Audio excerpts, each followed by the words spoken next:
All right, it's a little bit after 6 o'clock, and that means it's time to call to order this city council meeting as scheduled here on Tuesday, August the 15th.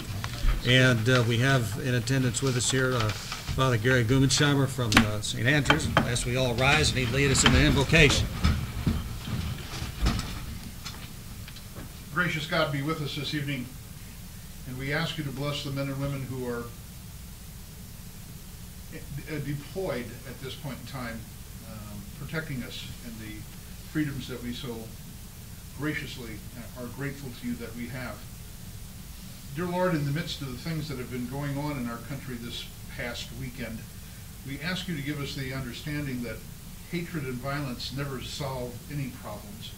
It's only when we decide to be people of peace and people of discussion and people of honor that we are able to solve our issues that face us. So as we gather together this evening to do the work of the community here in Murfreesboro, we ask you to give us that sense of duty, that sense of obligation, that sense of fellowship and brotherhood that will allow us to look past the issues that seem to separate us and help us to work together for the good of all. Bless our time, bless our work, bless the people who lead this city, and bless the men and women who are our first responders to keep them always safe in the work that they do. And we ask all of this in your most holy name. Amen. Amen. Pledge of allegiance. I pledge allegiance to the flag of the United States of America and to the republic for which it stands, one nation, under God, indivisible, with liberty and justice for all. Thank you, Father.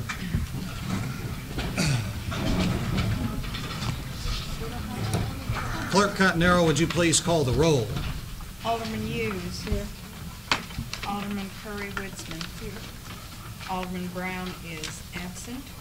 Alderman Voss. Here. Alderman McComb. Here. Alderman Urbis. Here.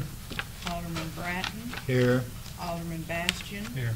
Alderman Campos. Here. Alderman Pitt. Here. Okay, thank you everyone for being here this evening. Keep Alderman Brown in your thoughts and prayers, as he called me and said he was under the weather this evening and couldn't be here. And I also will point out that right before the meeting there was another accounts payable list handed out. I think it was list 692, I think, or was it 695? 695. Okay. So anyway, be aware of that, and I also handed out right before the meeting a list of the various code issues that our code enforcement is dealing with. I try to provide those occasionally, and that is included in your packet as well additionally. So with that being said, I would entertain consideration of the council minutes from our previous meeting on July the 25th. Mr. Bratton. Page 5. Regarding the water line, Yes. I think that's correct. When I called a voice vote, evidently I didn't vote no loud enough so Joyce could hear it. I was not in favor of that. Okay. The 4-inch water line? Danny? Yes. Okay. Show Alderman. I'll try to speak up. Yeah, I will change it. I'll try to speak up. That is surprising. I know it. Father's about to fall out of the chair. All right, any other? Yes. Page 2, Mhm. under the consideration of proposal for grant part-time writer, I made a statement about check to see if the amount that was asked was comparable to what was already out there as far as grant writers were concerned, and it's not in there. Okay. It said something somewhere about good. comparable. I remember reading that. Not in Said that. that. I didn't see it. Unless it was It's like, what page are you on? 2. There's something in there, but it doesn't say that you stated it Yeah. on page 2. Yeah, Yeah. there's nothing. It's just that if the percentage is in line. Yeah. All right. Any other amendments to the minutes? I entertain a motion to approve the minutes as amended. So moved. Have a motion and a second. All in favor signify by saying aye. Aye. Opposed? Motion carries. Up next, we have the consideration of accounts payable, receivable, and payroll registers. I entertain any questions on those. Mr. McCollum? Well, we just, of course, we can't get an answer Sandra in here, why the light bill was, electric was so high at the Down building. It's almost $5,000. Yeah, and I I told know. Sandra she could go to her, I guess, her son's first baseball game this evening, and so she is here to answer that, but, and we asked, Scott, do you have something for us on that? I don't at this point, but I will get you an answer before the next meeting. Okay. You know what it was last month, Scott? Not offhand. I can't ever remember it being that high. Yeah, I'll do some research and get you an answer. Okay. Do we, Alderman McCollum, were you asking for that particular bill to be held? No, not really, because we're just getting trouble if we owe. Okay. We don't want the power. Which register and what page are you on? 694. Page one. That's 694 in there, first page in here. It's the eighth item down on the first page, 4971, 37. Yeah, I got it. Thank you. I don't remember what it was in the past, Danny, but I don't ever remember it being near that high. And you know, we've had all those energy saving lights and everything else put in and installed here about a year and a half ago. Well, that bill's $900 higher than all of the streetlights. Yeah, it is. The only thing I could think of was that Big Muddy Friars used some of the electricity, but I think that would have been connected to Smizer Plaza. I don't know if that comes in off of, for cruise night. But, I don't know, we'll Find out. find out. Other questions on the accounts payable? Mr. Urbis? The same list, last item on page 4, Sharon Murray claim, risk claim service for $3,000. I know what that is. Ms. Hughes? Yes, I called it today to find out about that. There was some kind of lawsuit back in 2011 or 12, and what this really is our fee for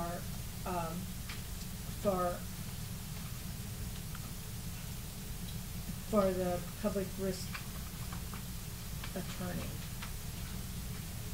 It was our fee, like a court fee, not a court fee, but a attorney fee that was, but not our attorney, evidently something through the insurance company.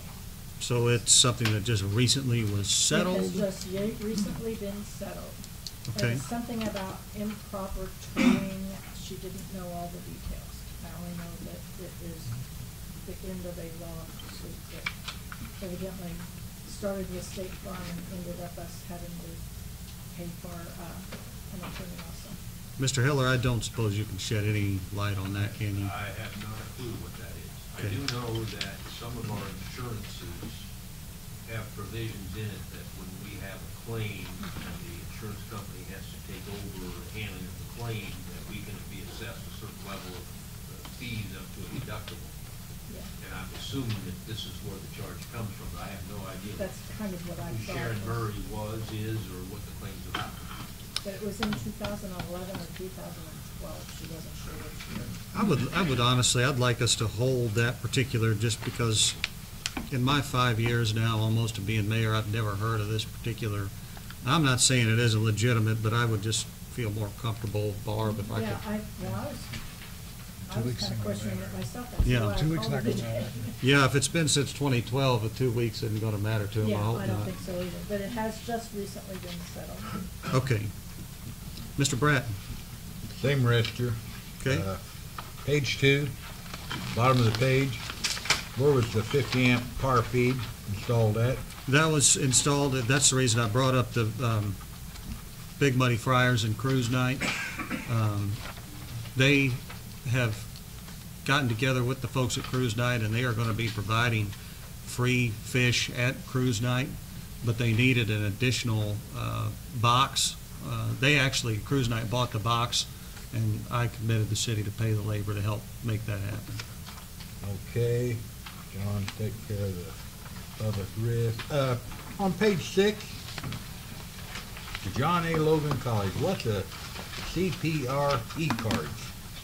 We had, my wife taught CPR for my department, other departments. My wife taught CPR for my department and the other departments for mandatory training.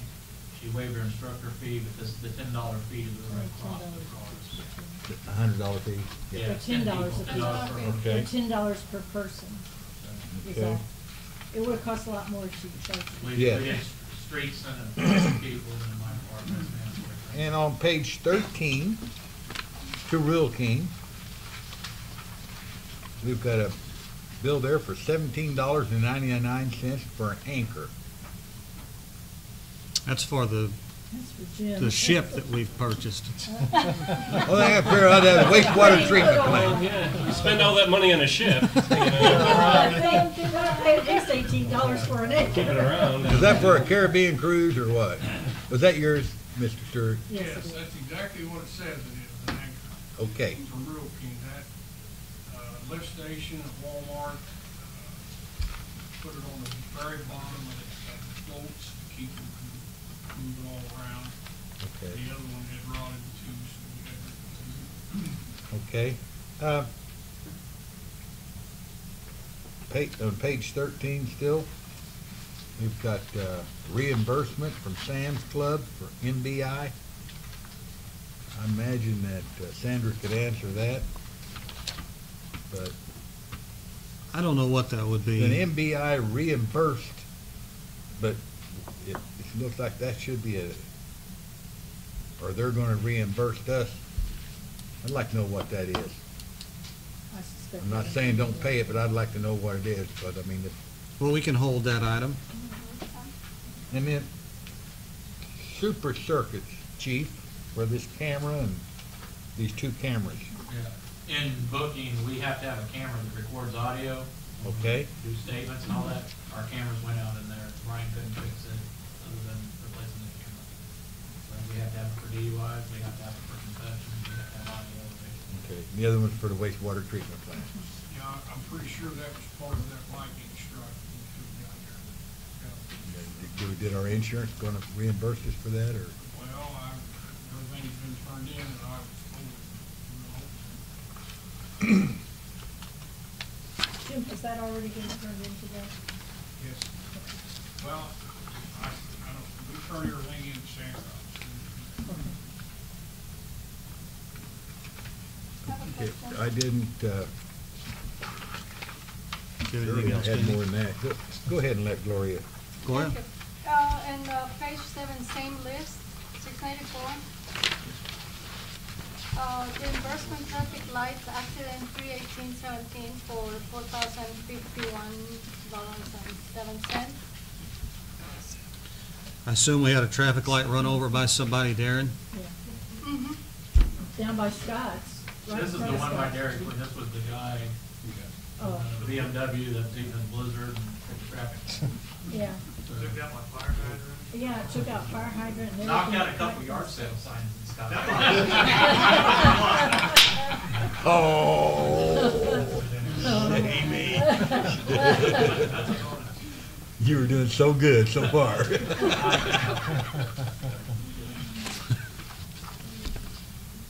All right. It has been turned into insurance and the money has been received from his insurance company. Okay, so that'll wash out.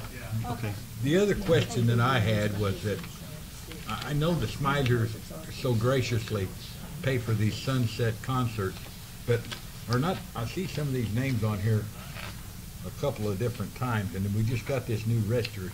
I guess it's not double on there, is it, anywhere? I It didn't, shouldn't be. I mean, I know We've got 5 of them, Dan. Huh? Well, there are 5 different concerts, No, no, yeah.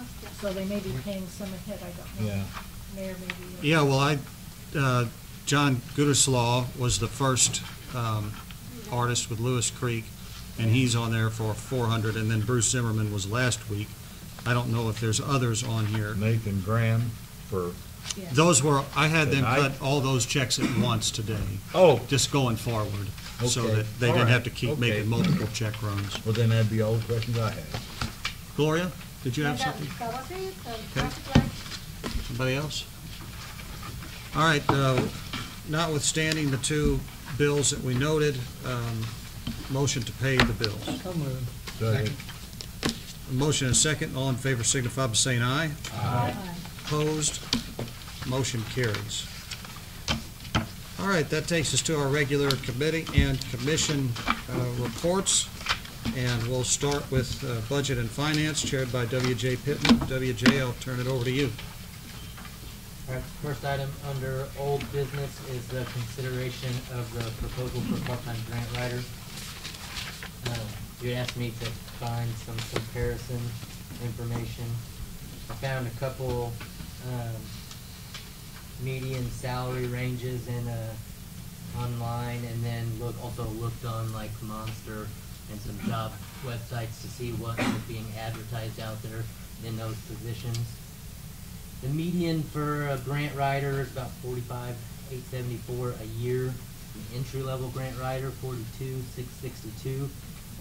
The lower end of that range on both is in the low 30s. Pretty comparable to what I found on the job websites, on jobs that were being advertised. So, I don't know if you have anything to add. I mean, So the lower end of the range was about $30,000, your average was about 45, and this is for full-time yeah, type of, that's an annual salary. of people. So if we were gonna look at, a part-time position, we'd, obviously be able to think about half of that, so maybe in the, $20,000 range or something, if we were just gonna flat-out pay a salary to somebody. Yeah. So, I'm not really in favor of that, truthfully. I'd rather see, we've tried that before, but not that, to that extent, not that much money. Yeah. And I am more inclined to pay someone if they get something, just because that seems more motivating to me if I were a grant writer. Mike? Yeah, I have a question, and just so people know, I don't write grants. I do review them, evaluate them, and make recommendations for the state. So I do know a little bit about it. And I guess, with all due respect to Chief Hollow, I think we need to open it up, as I believe Alderman Pittman said last time. And I think we need resumes submitted. I mean, what's their experience? I mean, the chief, how many grants did he write? Does anybody know when he was chief? Chief, have you looked that up? Or? The last grants we had that I'm aware of in 2010, we had the Best Partnership Grant, and then Sandra wrote the grant for the ranch. Okay. Between then and now, until this new one was the only one that And I just think we need to open it up instead of somebody putting a proposal on a piece of paper telling us they'll write the grant, but they want this percentage. I just think resumes should be submitted and we should meet with them. I think so, especially, we were informed last meeting, and I didn't do any research to find out, all the deals on it, but she said that, we pretty much would be limited to only having one working for us, because you can't have multiple that are doing different things that aren't on the same page. If we're gonna be limited to one person, then I think we wanna make sure that we have the best person to do it. I agree with that. I just would say that I think that we may find our ability to pay versus, an arrangement such as Chief Hollow proposes to sort of be at loggerheads with Well, one I'm not another, saying, so. I still think we could find somebody on a we can dictate what the commission basis or the percentages are. Sure. We can put that out there, and see what kind of bite we get on it, if people are applying or not. Well, so do we want to sort of meet as maybe in a small group here of some makeup and try to kind of figure out what we want that request for resumes to look like? Mr. Bratt? I'd have to agree with Alderman Hughes. We've got burnt at least twice or three times on hiring somebody to look for a grant, and you know yourself that you were getting a notice, but it had already expired 2 weeks before that, the filing date, and the other one was just that and whatever. And I would rather pay somebody, you perform, we pay your commission. I think that also gives them a little bit more incentive rather than if they're getting $25,000 a year to be a part-time grant writer for City of Murfreesboro. And every once in a while, when they think about it, by God, they look and see if there's anything in there that we might be interested in. I'm in agreement with you. I have no problem with that kind of setup. I just don't know how many people of a highly qualified nature are going to respond to that kind of proposal. Mr. Voss. Well, and I know that in researching, you're kind of looking for positions that were out there, looking for grant writers, and at the price point. And this approach is different. If someone is soliciting business, you really wouldn't, I don't think, look at a Career Builder or Monster or whatever to find out what that person is earning. Has anyone ever even heard of anyone else taking this approach towards grant writing? There are competitors. About 9 or 10 years ago, I had somebody lined up, and it just fell by the wayside. They would do it strictly. That's what they did at SIU. They wrote grants, and they were willing to do it on a percentage basis. Was that lady we paid $500? No. We never paid. It went. She took her money and ran. Oh yeah, Mr. Pittman. 2 or 3 of those. I don't know that there's that issue with the commission basis. I think the percentages that were, requested by Mr. Paulo were pretty high. We could be out a lot of, it's funny to say you're out a lot of money, if somebody's getting you a grant that's worth $1 million, but you still have to come up with the money to pay them, Sure. He gets us, he's good at it, and he gets us one that's worth $2 million. I mean, we gotta come up with 60 grand to pay him, and you can't take that out of the grant funds. You can't, you just gotta come up with it to pay him. I do it I all think day long. if we're gonna do it, we should put All a day cap long. on, but I think we should put a cap on it to protect ourselves from, how much we could potentially be out, I'm not for sure with one And you could do- termination clause in it. You could do a smaller percentage basis with, bonus payments for every 100,000 over $1 million that he found us, if that's to, keep incentive moving forward so that he doesn't reach a cap and, stop working for Right. but I think we would want to make the terms that protect us more than, But I want to get to Mr. Voss if I can. Well, and I guess that's the comparison that I was hoping that we could make. I mean, with all due respect, your gut tells you that those percentages aren't quite where they are, but are they? I mean, who else? Are there other grant writers that work that are compensated in this manner, and what are their percentages? I mean, I guess that's what I was kind of hoping to take a squint at, and also, just one other thing is that Chief Hollow, just kind of in good faith, put this out there. I would like to sit across from the desk from him and just kind of hear what his thoughts are and go through that interview process. And if there's anyone else, I'm not sure how many folks we would, if we put it out there to meet with them, how many other applicants we would have for that scenario. So He did tell me that those were negotiable. I did run into him. He told Mr. me Bratton? those were- That was what Mike inserted there. But, we rarely never came back to him and talked to him. I'm sure that he's willing to negotiate to a certain extent. And, sometimes somebody with a lot of experience, they can go through it and get you a lot more. And sometimes you're just a number, and somebody like, then I'm not pushing for Chief Hollow, somebody like Chief Hollow that does have a little bit of connection, might try a little bit harder, and he's starting out. That doesn't mean that they're not good at it. Barb? But he didn't get anything from now, this department. A few meetings ago, you threw out on the table, put out on the table, that Virgins had someone write grants that got them $300,000 for that water tower. I mean, do we have any idea if that's someone that's employed by the village, or if that's someone that works on a percent? Are there any towns around that we could find out if they have salaried or percent grant writers that we would have some comparison with?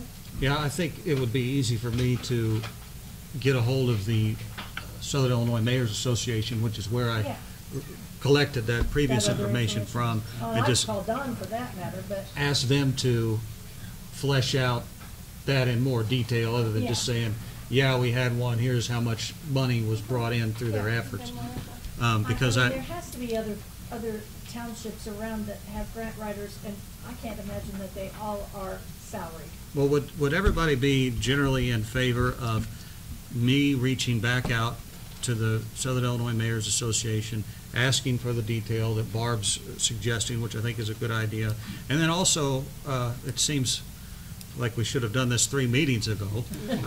Just, reach out to Chief Howell and say, hey, do you want to attend a meeting? And, be able to answer some of our questions more directly so we get a better feel for where that's I at. think that's. Maybe Google commission-based grant writer Yeah. between now and, Yeah, and for then, that matter. and We just may see be able to- what pops up there. I can find out what Virginia's did easily. Okay, all right. So, John, you're going to find out what Virgin's is up to. Mr. Sheffer? I would say, we did write a grant for Virginia, but it's a DCO grant, which Okay. those grants are due in December, and we're getting a letter out now to the city. They're changing them a little bit, there's no match this year, but again, they have to satisfy, threat to health and safety, and also, serve 51% low to moderate income. So, those areas, I mean, the city qualifies for that LMI across town, but if you start getting to target areas, then you gotta do, Income surveys. areas. Income survey. Okay, any other thoughts? All right, Mr. Bratton. I think we ought to hold on contacting Chief Hollow, to have him come down and make a trip until we kind of decide what we're going to do. I Okay. think that would kind of be a wasted, his time, and, he's got a little bit of a drive to do Yeah, that. we may want to make contact just to say, You may even want though to. we're not ignoring this, we're doing some research. Okay. Because if we're gonna interview other people. Well, I'll just reach out preliminarily and say that we may be asking him to attend a upcoming meeting in the next couple of months. Yep. And then let him respond and say, because I know he does a lot of traveling, when Yeah. might work and whatnot. Okay, Okay, that's the only item under old business. Under new business, we have review of police pension and fire pension budgets by Scott Evans, Budget Officer. Thank you.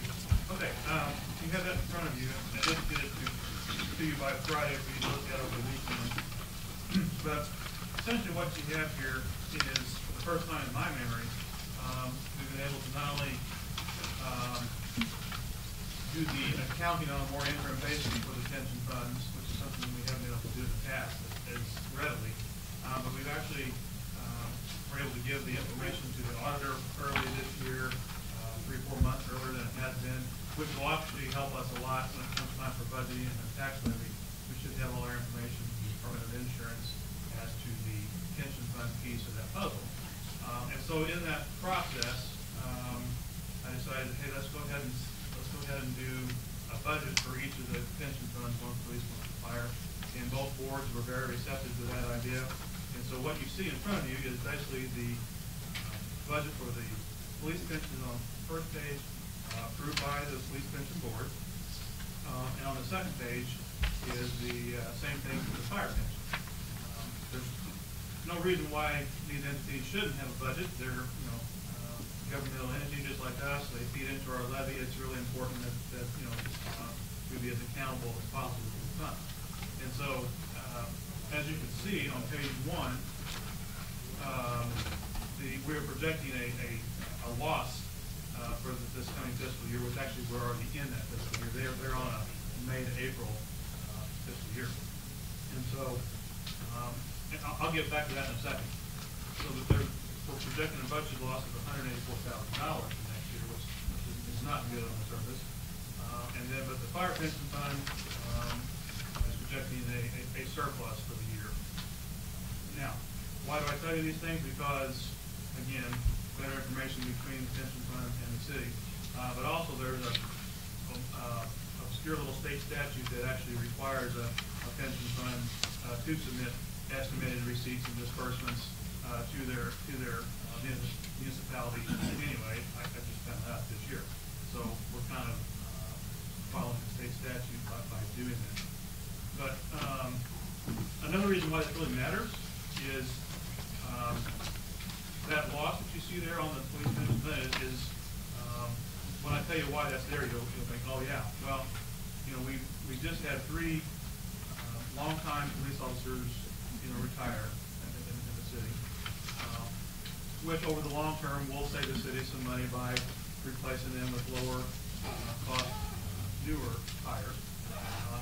But what happens on the pension side of things is all of a sudden there's a sudden drain to the pension system when now you have those same three people drawing large amounts of money out, as well as we've had a couple other things happen this year too that are going to affect that. The employee contribution number will be down about 10 or 15,000 from what it was, say, a year ago, because the new guys that are replacing them have less salary, and therefore they have less contribution. So you have that going on. Not to mention that there's going to be some refunds involved, because we've had a couple of guys that have gone to the State Police Academy, and they no doubt will at some point want to transfer what they've contributed to the plan to their new plan. So that will be another cost, and that's why you see on the last line there's this refund of pension contributions. So you have kind of a perfect storm here for this year, and so that's not good news in the short term for the police pension fund. How does that affect the city? Well, it won't necessarily affect the city this next tax levy cycle. There won't be time for this to filter through the system. But this time next year, or let's say a year from, say, November, that's going to hit, and what you're going to see is you're going to see the Department of Insurance, which gives us the rate that the pension fund should levy as part of our levy, is going to be considerably higher, because they're going to see that drain on the system, and they're going to want to raise it. So what that's going to mean that probably this time next year, we're going to have to either raise our tax levy, more than the 4.9%, possibly having to have meetings on the subject and this and that, or agree to take that amount from the shorts and let them have that share of our money and squeeze us. So it's a pretty good sized number. So I wanted to give that to you sooner rather than later, so we can be thinking about that. So that's what I wanted to bring to your attention. Scott, by what year and what percentage are we supposed to be? I know that state law is there's a 20-25 or something where all funds are supposed to be funded at a certain percentage. Yeah, I know that time frame. I can't remember the exact percentage. I want to say right now our funds are in the upper 50 range, not quite 60% funded. I want to say they wanted to be at least 70% funded by that time frame. Which, and I just for the record, I mean, we are essentially average in terms of our pension percentage funding comparably to other municipalities across the state. Yeah, our pension funds are in really good shape, relative to some other systems. Yeah, we're the cleanest dirty shirt in the hamper. Well, and here's the thing too, that pension funding thing is a little bit misleading, because it basically says, okay, what if everybody pulled the money out all at once, and would we be able to fund those requests? Well, no. Now, the likelihood of that happening all at one time for the state of Illinois or for the state of Murfreesboro is pretty remote. Right. So that's why it's not, an emergency situation, but it's something you definitely want to correct. Mr. Brandt. When we figure our budget this October, November, for next year, should we not increase our budget to kind of help take care of this, so we don't have the hit all at 1 year? We could do that, but that's not going to stop the state from mandatorily setting that rate higher the next year. It will put more money in the coffers of the police pension fund, and maybe eventually will help us out. What I was thinking was, instead of taking a hit for $100 1 year, take 50 this year and 50 the next year. It certainly. Maybe I'm thinking wrong. You're the It certainly wouldn't hurt to think that way, But again, it's not going to mean all of a sudden the state this time next year is going to say, oh, well, since you've done this the previous year, we're going to back off the rate you have to use. They don't do it. It takes longer for that to take effect. Now, in 2 or 3 years down the road, a proactive move like you're talking about would probably pay some dividends, but it wouldn't be immediate. The only other alternative we've got is the police department take a 50% cut and pay me. That'd help us. Starting with the chief. Well, you got a quorum, go for it. Yeah. Thank you. Scott, you have one? Right now, just If we increased it this year, then potentially would we not fall under the, truth and taxation next year if we had to double, or is it, is that an issue? If the overall levy is more than 4.9%, then we have to apply, we have to revisit the hearing and that type of thing. Now that could be, there's basically four components to our tax levy. There's us in the general city, police pension, fire pension, and library.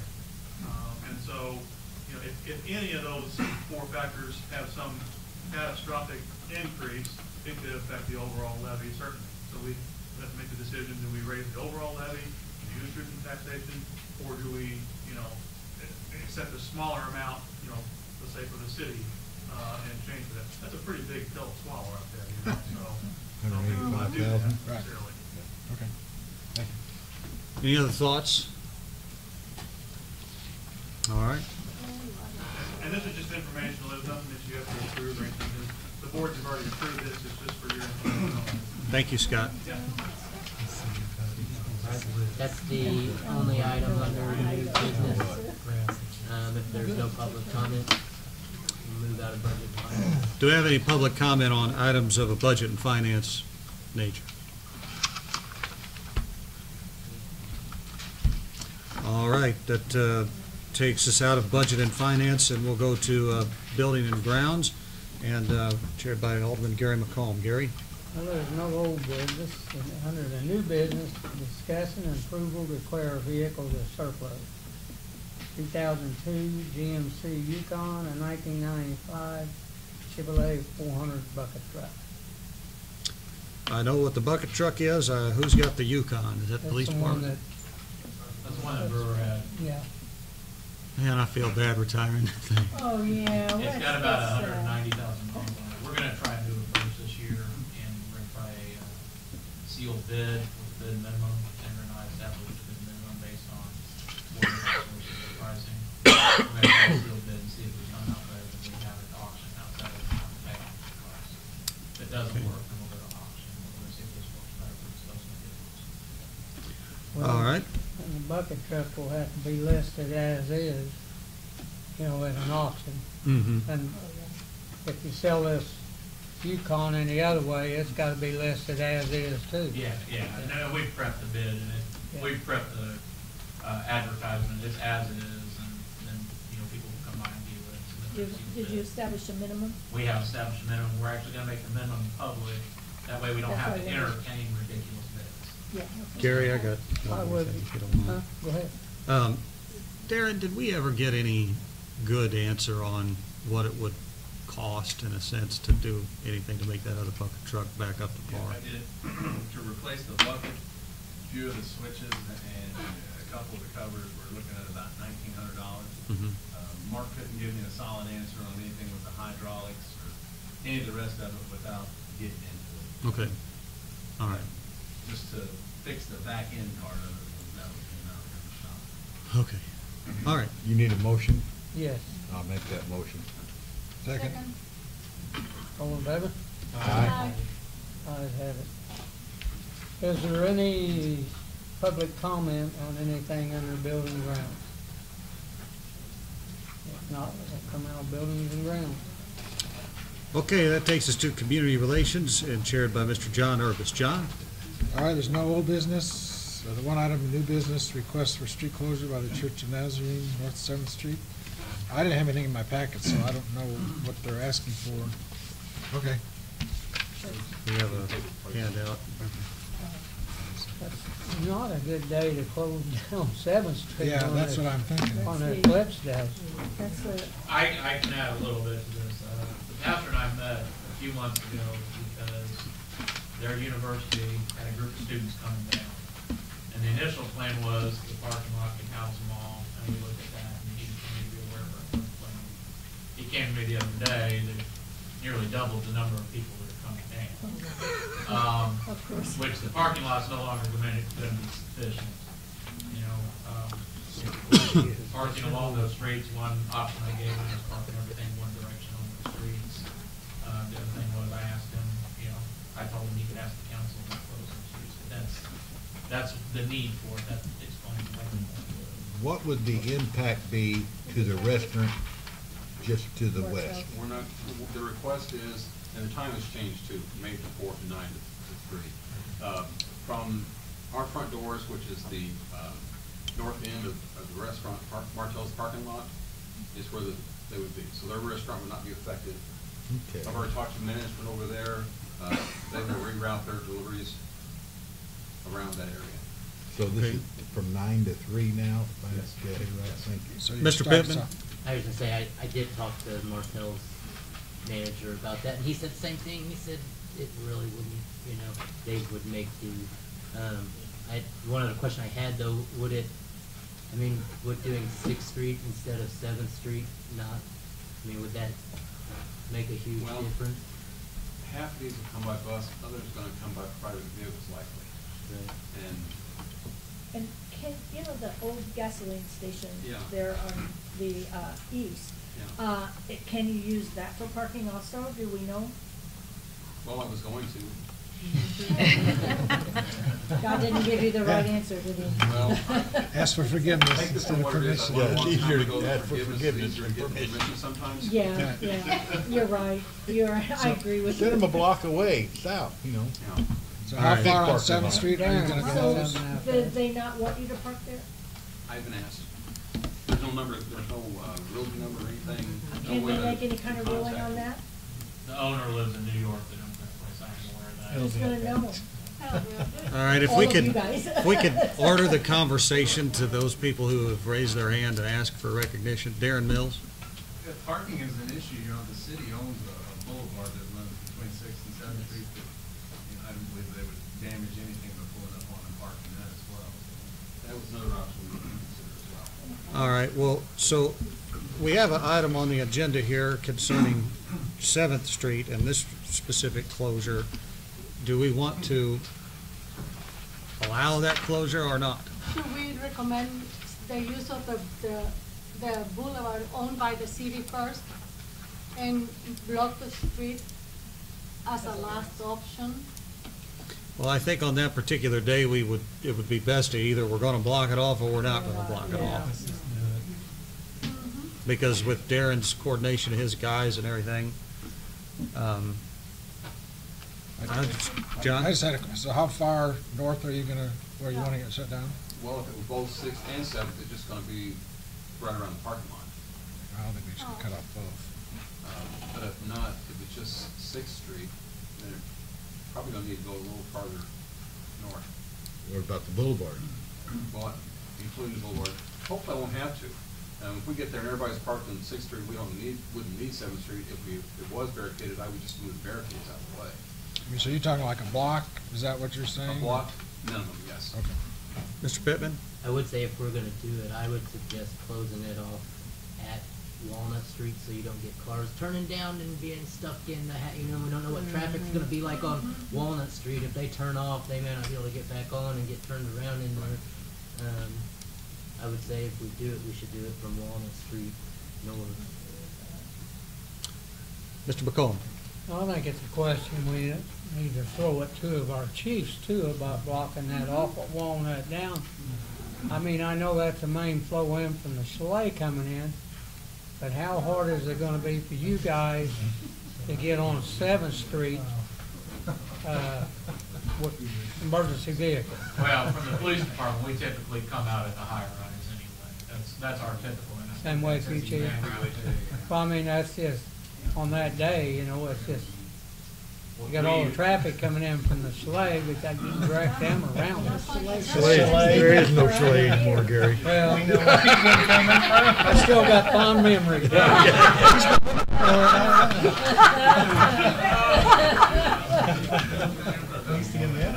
Oh, way too much information. Pastor, you didn't know what you were getting into when you came here this evening. You like their barbecue, right? Yeah.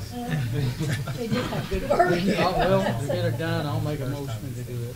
I'll second that motion. motion. All right, but what are we closing? Yeah. Yeah, I'd like to know for sure. Because we've talked Walnut, we've talked north of Walnut, we've talked Sixth, we've talked Seventh. Not Walnut. From Walnut north. From Walnut North, Yes. yeah. I thought that's So- what. For one Yes. block. I thought that's. For what one we- block. Yes. Yeah, one block. The North Street. And that is from 9 From- to 3 PM, right? Correct. But he's saying it may go further than that. If it goes farther, then maybe what we could do is have them park on the island and on the right-hand side of the street, which is open to We parking. did Okay. Walnut to North Street on 7th Street and Walnut to Murphy Street on 6th Street. I don't plus the think you want to block. close both of them. Well, that was the I just idea don't of like the. That's, I think that's what he's asking for. It says Yeah. 7th Street on here, but he's asking for. Yeah, I don't think we Yeah, should. originally the block request, when I talked to Sandra, was for, 6th and 7th Street. But someone put 7th. All right, well, I don't think we're in favor of closing both. No. Well, let's put it out in large, so when it's toned down. Went on down, you get, half a loaf, and that's It's good easier. enough. I've been down this road a couple dozen Yeah, times. yeah. Sixth Street's probably gonna be longer than Seventh. Right. All right, we've, Got a motion. we've got a motion and a second to close Seventh Street from Walnut to North Street. That's my understanding of this motion that's currently out here for consideration. So, Does he But have more he's- comment? 7th or 6th or 7th? Seventh, 7th. That's what the motion is. is that, Unless, So we can withdraw it and change it. sure. Yeah. It's just out there, we Yeah, gotta Which do would you something. prefer? If you have a choice of one or the other? Well, 6th Street would be, present less of a problem for the city Yeah. in the flow of traffic. Would it give you more room? If we had 6th Street, if we could have from Walnut to Murphy, Okay. that would be ideal. Plus the boulevard. Plus the From the boulevard, Boulevard, I think it's better. We're not, 7th Street It's is, a pretty main. yes. line. Gary, you Main gonna one. rescind your motion? I will rescind my motion. Okay. Okay. All right. And let somebody else make it, now we've changed it. I'll rescind my second, yeah. I- Okay. Okay. I'll motion that we close Walnut, 6th Street from Walnut to Murphy Street. on Okay. how many blocks is And the that? From 9 to 3, 2 blocks. 2 blocks. Oh, Second. Two blocks. the only place, there's a house directly, but they have alley access directly to the east of the church, and on the block from North Street to Murphy, there is Fourplex. a duplex or a fourplex, whatever that is. Yeah. Ask for mercy. We have a motion and a second. Can I add something to that? Add a barricade for our parking lot, because people use our parking lot like an alleyway. So if it was blocked on 7th, it would help. Okay, Okay, I see. Oh, we'll have that barricade go around town. yeah. My only question is, I don't know about going down past that fourplex, because I know those people park there. Unless you've already talked to them and got, No, because I didn't anticipate we would go that far on 6th Street. oh, okay, yeah. Um, But that's my only concern, that I want to be agreeable and, Right. If we could put the barricade just this side of where the fourplex is. yeah, that way they can still park, because there are some people my age that live there and, they can't walk as far. Okay. Mr. Urbis, did you have something? No, I just think we have a motion and a second, right? Yeah? All right. Do I need to? From Sixth Street to the entryway to the fourplex. I'll change my motion. to Okay. be the entryway to that alleyway. I think he has something he needs to. Mr. Mills, You're actually gonna be shutting North Street down from 6th to 7th as well. by noon. Oh, I didn't know if that needed to be in the motion as well. We wouldn't have to. Well, then we would be barricading 6th Street off on the south side of North and barricaded off on the north side of North. Correct. Where the traffic is still flowing, but then you're gonna have people walking through where the traffic. Well, there's gonna be plenty of walking around anyway, but. There's a stop sign there, though, isn't there? There's a stop sign there, though, isn't there? No. That's a I don't think coming on North Street that there's anything. It's No, a. there's a stop sign thing once you get to 7th. That is something so simple to get complicated. I'd like it to stay because we keep adding. Great last spot. Just send them to St. Andrews parking lot. All right, Send it to St. Andrews parking lot, that's good, Dan. We're only charging $100 per lot, no. Yeah, we don't care. Anytime you're supposed to bill.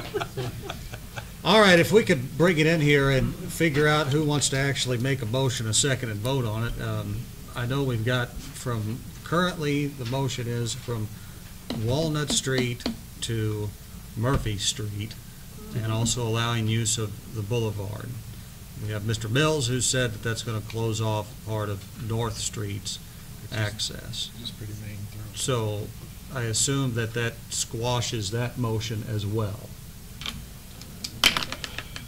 Does it? I Because don't if know, Walnut is that a Street's problem? crowded, that's a, If you put the barricade from Walnut and at the south side of North Yeah, Street, that's what I was and thinking. then The the north side of North Street down to the fourplex. That way you still have People going. North Street, east and west traffic flow. And if that's a motion, I'll second. Darren, your thoughts on that? That's fine, I just want to know where the Yeah. that makes more That way you sense. can still Yeah, I use think that's a the good, I'd make that motion just like What he Patrick. said. Would you say that again, please? From Yeah, because on- everybody's on talking. Sixth Street from from Walnut to north, and then from The north side. north side of North Street to the fourplex. There's like duplex only 4 minutes. Takes about half the block. Yeah. So they still Well, have and access. From do the we need alleyway. anything Yeah. to Darren, do we need anything to put up on the, median there to keep other people from using it? That, I don't know, we got enough barricades to do all that, I mean, no. He just Have has to- to Barricade park. would that prevent him from? Yeah, you may have to kind of police that yourself. Yeah, you may have to. Yeah. I'd second that motion if somebody firsted it. I think Danny did. I firsted it. All right, we have that motion. Everybody clear on that? All in favor? Aye. Opposed? No? I believe that passes. Thank you. Thanks for your I cooperation. still utilize that as a station. Yeah. Any public comment? Ms. Campos? Yes, Gloria? We're talking about streets, and I have some residents of my ward in 16th Street that are present here, and they would like to talk to us about 16th Street traffic. Okay. And what I was talking with the Mueller family, also Uvalde's, and there is a lot of kids over there, and we have some signs, and they would like to request a stop sign on, what was it? On Roberta Drive, driving south coming from the high school, and having a stop sign on Illinois Avenue between Grace and Illinois, so we can stop, at least help with the speed over there. There are children over there that they cannot even drive their bikes. Miss Mueller has been almost hit by a car trying to protect her own son, so they can explain a little bit more. 16th Street is a drag strip for the high school kids. And adults. And adults, And yes. adults, and Some of the buses even. Yeah. It's greatly become a problem. When I bought my house there 15 years ago, my neighborhood was all elderly and retired people. There are now 12 children in a one-block area. The block that I live on in 16th Street, Roberta wraps around. So from Roberta to Roberta, there's a minimum of 12 children at any time. Gloria, if she has her grandchildren there, that total goes up.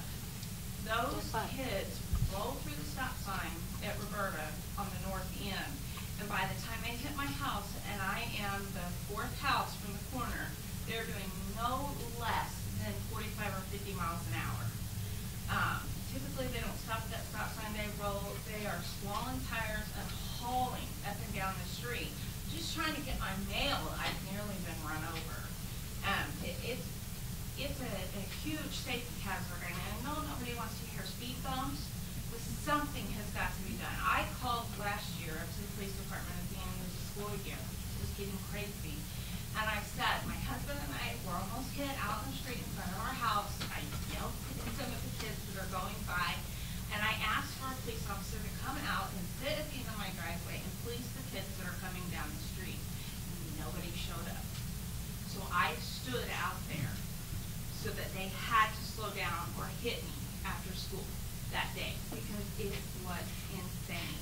And this is going to school, this is open campus at lunch, leaving for lunch, going back after lunch, and then after school, and then again in the evenings for their practices, for football, for band, for whatever happens to be going on up there. My kid can't play outside. We have to go to another neighborhood so he can ride his bike. I have to park our vehicles all along the ends of our driveway just in fear. He knows that he should go out in the street. That split second his basketball rolls out there and some kid is going to kill him. Now Gloria has had children at play signs put up.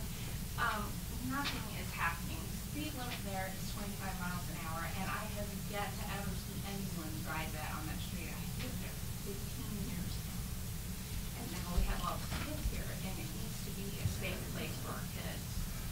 I understand that when that second entrance was put into the high school, it was just supposed to be for overflow, for after football games and things like that. It has essentially become the main entrance to the high school. We're not using 14th Street anymore. You know, and I get it. They don't want to slow down on the curve that comes in when you come off of 14th Street. Well, we who live and pay taxes on 16th Street don't want our kids and our animals getting killed by the people who choose to use it as a drag strip. Something seriously needs to be done. Something needs to look at it, whether it's stop signs, whether it's speed bumps, whether it's more patrolling. Something has to be done to protect our kids. Thank you for that. Appreciate your feedback. Yes, sir. I just live on the same street, 2 or 3 houses north Carolina, right at the north end of 16th and Roberta stop sign. And I think the kids think now, the summertime, the school's out, and they're just going out for football practice, they avoid that stop sign completely.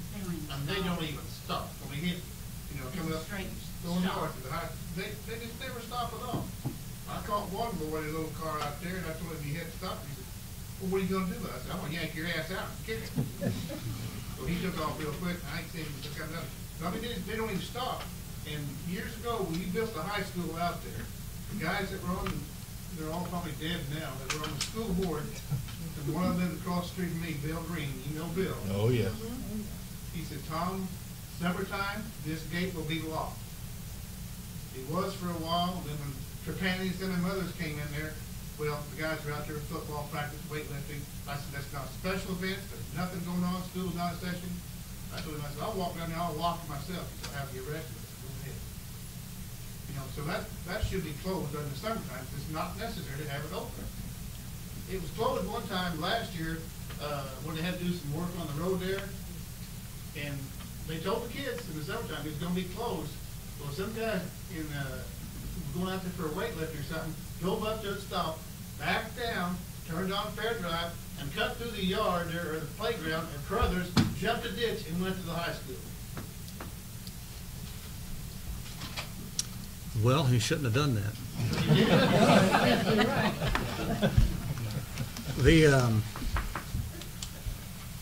I guess you don't watch the bus drivers just as well as you do the other people. Oh, they do. So the request that you'd like us to put on the agenda for the next meeting would be a stop sign, but I think for me to fully wrap my mind around exactly where it needs to be, Gloria, could you bring, like, just snap a couple pictures and bring them to the next meeting? We'll put it on the agenda. Consider that and try to get that, done. You talk about stop signs. The problem of that is you don't want a Gray Street in 16. Okay, she's talking about Illinois and 16. Well, if you do that, you got to back up here. You're going to back up toward my house before they go on to the high school. So another stop sign, we're just going to cause more backup. I mean, traffic's backed up enough now because you can't get out of your driveway from 8 to 8:30. All right, so what would you suggest would be the solution? make them use 14th Street. Have you Okay. approached the school district about closing that? Oh, I did a long time ago. We're gonna keep it open. I didn't You know. know, that's also, 16th Street's an emergency snow route. Sure. And it often doesn't get plowed as well as I personally think that it should. However, you still got those kids. I saw a school teacher, a retired school teacher one night, hit the fire hydrant across the street from my house. He drove his car over it, it's still leaning, and he wasn't even arrested for that, it was DUI. You know, the speed on 16th Street by everyone, and the high school kids are the biggest problem, but it's everybody. That street is extra wide, it's smooth, it's a nice street. My neighborhood is like the walking neighborhood. Everyone comes and walks in our neighborhood in the evening, and it's a safety issue. You can't hardly walk on 16th Street without getting hit. I definitely, when it's even remotely starting to get dark out, I do not walk out on 16th Street because I'm terrified of being hit. I have to go back on Roberta or Stephen Lane or somewhere else. That's the only place my kid can ride his bike is if I go back on Roberta or Stephen Lane. And it's scary getting from our house down to the corner to Roberta just so I can get a safe space for him to ride his bike. Mr. McComb, did you have something? Yeah, I was gonna ask our police chief, how hard would it be to put somebody out there in plain clothes in a plain car to monitor that? Oh, they know you're coming. Well, After the first one's passed by there, I'm not asking for a police car, I'm not asking for a uniform. I'm asking for a plain clothes police officer in a plain car. That way, nobody sees who's there and who isn't, and keep track of it a couple of days and see how many people's running a stop sign and how fast they're running. And just to monitor the speed, I live right there, and before I used to get out and say, hey, I live here, let me out. I'm not denying No. that they're doing this. I followed a boy home that run that stop sign and passed people in it one day, all the way to his house. And kind of set him straight. Let me reach out to Chief Groves and see if I can borrow his traffic monitoring sign. We've got one in the works, but it'll be towards the end of the year before I can appropriate the funds.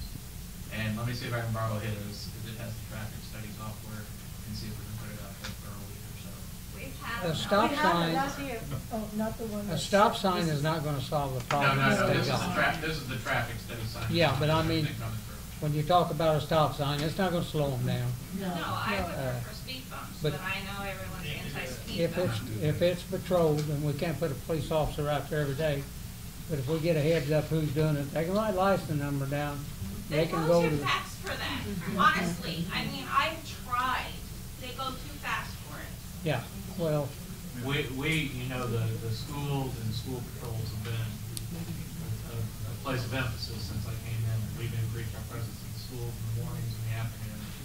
Our presence in the school traffic roads, mornings and afternoons. I know specifically on 16th, we wrote stop sign tickets and speeding tickets last year because I made that as a target of the area. The thing is, I have 6 schools and 6 perimeters that we hit the schools every morning, every afternoon, and make those specific traffic locations. But I will add 16th Street to the first group of school as a special emphasis and see what we pull out, do some radar logging and see what we do. and we'll see how that works, and then we can go. Yeah, Just You know, one we- last go ahead, question Gloria. before- Yeah, because I'm sorry. I know the speed bumps that they go boom, they're not good. But what about the ones like they have in Carbondale in the old district that you go brrrr, Mm-hmm. they make you slow down, you see what I mean? Can be that an option that they're not high, they cannot damage any, but they will make everybody go brrrr for Alderman a while? Campos, the only thing I would say about that is in residential neighborhoods, those are not overly encouraged because they do create a lot of ambient noise, and they create ambient noise for the residents. We already have enough of the stereo stuff bumping and So I throw that out that they do create ambient noise for the residents. Most of those are used coming into a construction zone to let you know something. They're not made around town. If you come down New Hill out here, Yeah. they're there. They're to let you know something's there. What is being put in down at Riverside? I saw on Facebook that they're removed the speed bumps and they're putting something new in out there. What is that? Speed bump. I don't know what it is. They had They're speed some bumps. small speed bumps in, those have now been taken out again. They removed those. Not sure why. think it's shorter. But Could something like what they're gonna put at Riverside be an option for 16? I will Not personally my tell you, I am not in favor of putting speed bumps on any street in the city of Murfreesboro. It's a liability If you had a issue. small child playing out in your front yard, you would be in favor of it. Well, I'm just stating my opinion. I think that what we should do is we should sit out there and we should write everybody a ticket that runs that stop sign, and we ought to do it for 10 days until people walking down the street stop on the sidewalk. And, you know, There's no There's no sidewalk there. Yes, well, sidewalk. we could build a sidewalk then too. You're gonna have them write speeding tickets while they're doing that? Well, whatever Including the violations, bus drivers obviously. and the adults, because But, let's- I really believe that the adults and the bus drivers are just as guilty as those young kids. All right. Yeah, Mr. But, McComb. you know, we have 10 times the traffic on that road because of the high school. You know, back in my day, every kid in high school didn't have their own vehicle like they do these days. So, you know, we have considerably more traffic on 16th Street because we have the addition of kids. All right. The last time they set a speed trap out there, the first 3 people they caught was teachers speeding. This has been several years back. They set it up, they didn't catch any kids, they caught 3 teachers right off the bat speeding out there. That's true. Is there I any think we way should close that, community relations. All right. Chief Roberts could reach out to the bus garage too and let them know that it's an issue? And, I mean, are they aware? I would Well, write what it. I would do is- Just write them a ticket. Exactly. I meet with Superintendent Brody once a month, we eat lunch once a month. I'm about to meet with him before surgery. This will be a topic I bring up with him. He doesn't know about it. He should pass it on west, because they're under his control. Thank you. Thank you for coming, and we'll hold, you know, Joyce, make a note, we'll put that on the agenda for the next meeting.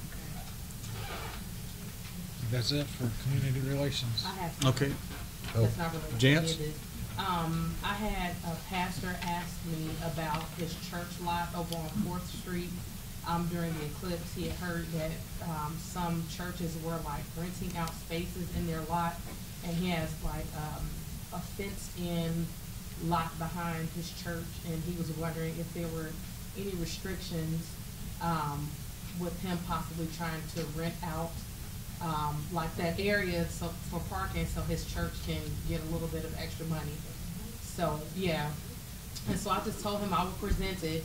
He won't be blocking off any streets or anything like that. The lot is actually fenced in right behind the church, and it's the church's property. I don't think that's.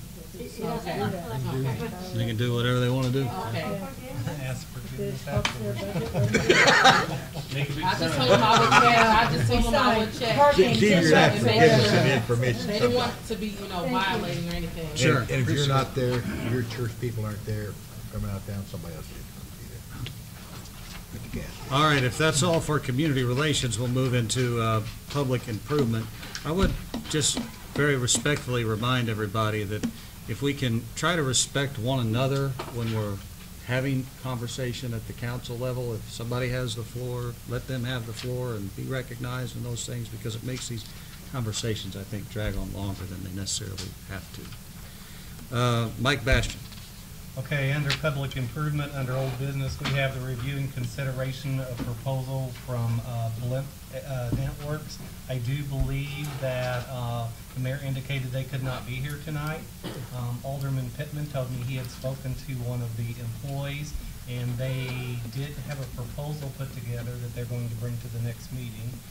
And with that being said, Mr. Heller, do you have anything? Steve Boss represents Blip. We've been working on that contract. I presented to him on Monday morning the final draft of all the things we've talked about. They're still looking at one provision yet about exclusivity, and that's the only thing we've still got left, I think, not agreed to.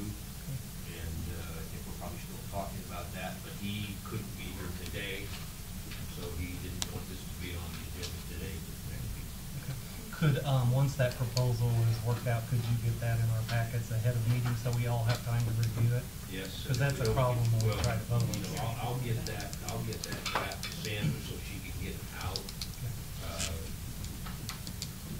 I would hope that by the time the next meeting comes around, he and I would have worked out the detail on that one provision. Okay, any thoughts on Blake? Okay, the next on the agenda is signage request from Unique Shops. I believe the mayor has spoken with Teresa Blankenship. I have, and I don't believe Teresa is. She is not coming. She did contact me. I spoke to her on the way here, and she filled me in a little bit. I wasn't aware of what was going on, so I didn't know if you wanted to. I had just asked that they bring a, representation of what it was they wanted to do, so that we could even see if it could, work with inside city ordinance. It's my suspicion that it will be in conflict with something, but I'm not sure of that. I'd hoped that she'd been here to show us exactly what it was. She did call me, and just we don't want this to go on, but briefly what they're wanting is all the stores and shops on North 14th Street, they want some type of signage. And they're looking at different ways to put up a sign with the arrow pointing with all their businesses to help advertise or maybe get the side of a building. She is going to put a proposal together. I told her I would work with them and the businesses. We could have come up with some ideas, look at the ordinances, and then propose a couple ideas to the city, and then go from there. So. And just for clarification, they're wanting to be able to put this up on the intersection of 14th and Walnut to pull, that high visibility down that direction. Which is very congested there, but she's talking something nice, put it on some type of a wrought iron pole with, I don't know. She's going to put some proposals together and then present to the council, so. Wait and see. Will that be a billboard? I don't know. It's not a billboard. It kind of sounds like one. And it's not a yard sale. Barb Hughes? Are we done with that right now? I guess, everybody, yeah. May I ask something, and actually it's to Scott. I had spoken to you from some of the shops downtown on the east end of town that needed trash receptacles or would like to have them. And I know that there was some kind of funding through perhaps Smizer that was going to that group of Merciful Main Street yeah. did get a grant from Smizer, in addition to the city. Yeah. We haven't decided exactly what you're going to do with. But separately, I've also applied for this particular thing with the grant with Walmart, and it's still waiting to hear. Oh, good. Okay. For $2,500, and I haven't heard from them yet. Okay. But we definitely, that is part of our discussion. The traffic fiscal definitely has come up in our meeting. Okay, thank you. Thank you for doing that. I will let Trudy Johnson know that, oh, you're here. I'll let her know that. Well, there needs to be on each end, I own the building at Yeah. there's underwood gravel and there's my new store. And on each end of it, I pick up trash and little bottle to bottle. And I picked up a good sized trash bag from KFC.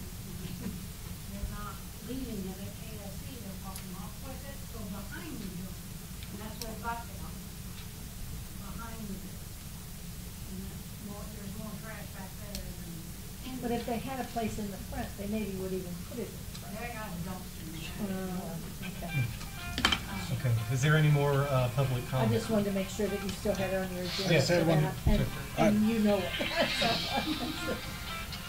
I was stopped by Martin Solomos the other day, and he says, not that we haven't heard this before, but that the windows will be in by Apple Festival. He was working there this morning. He was working, but there's no more windows, but I know it takes a while to get a window in. Well, you gotta put a wood frame around before it checks it in. Yeah. But anyway, that's what he told me a couple weeks ago. I really didn't come about the trash can. Oh, that's okay. I was coming to see what it takes for a person that has property here in Murfreesboro to get the property and the TIF program.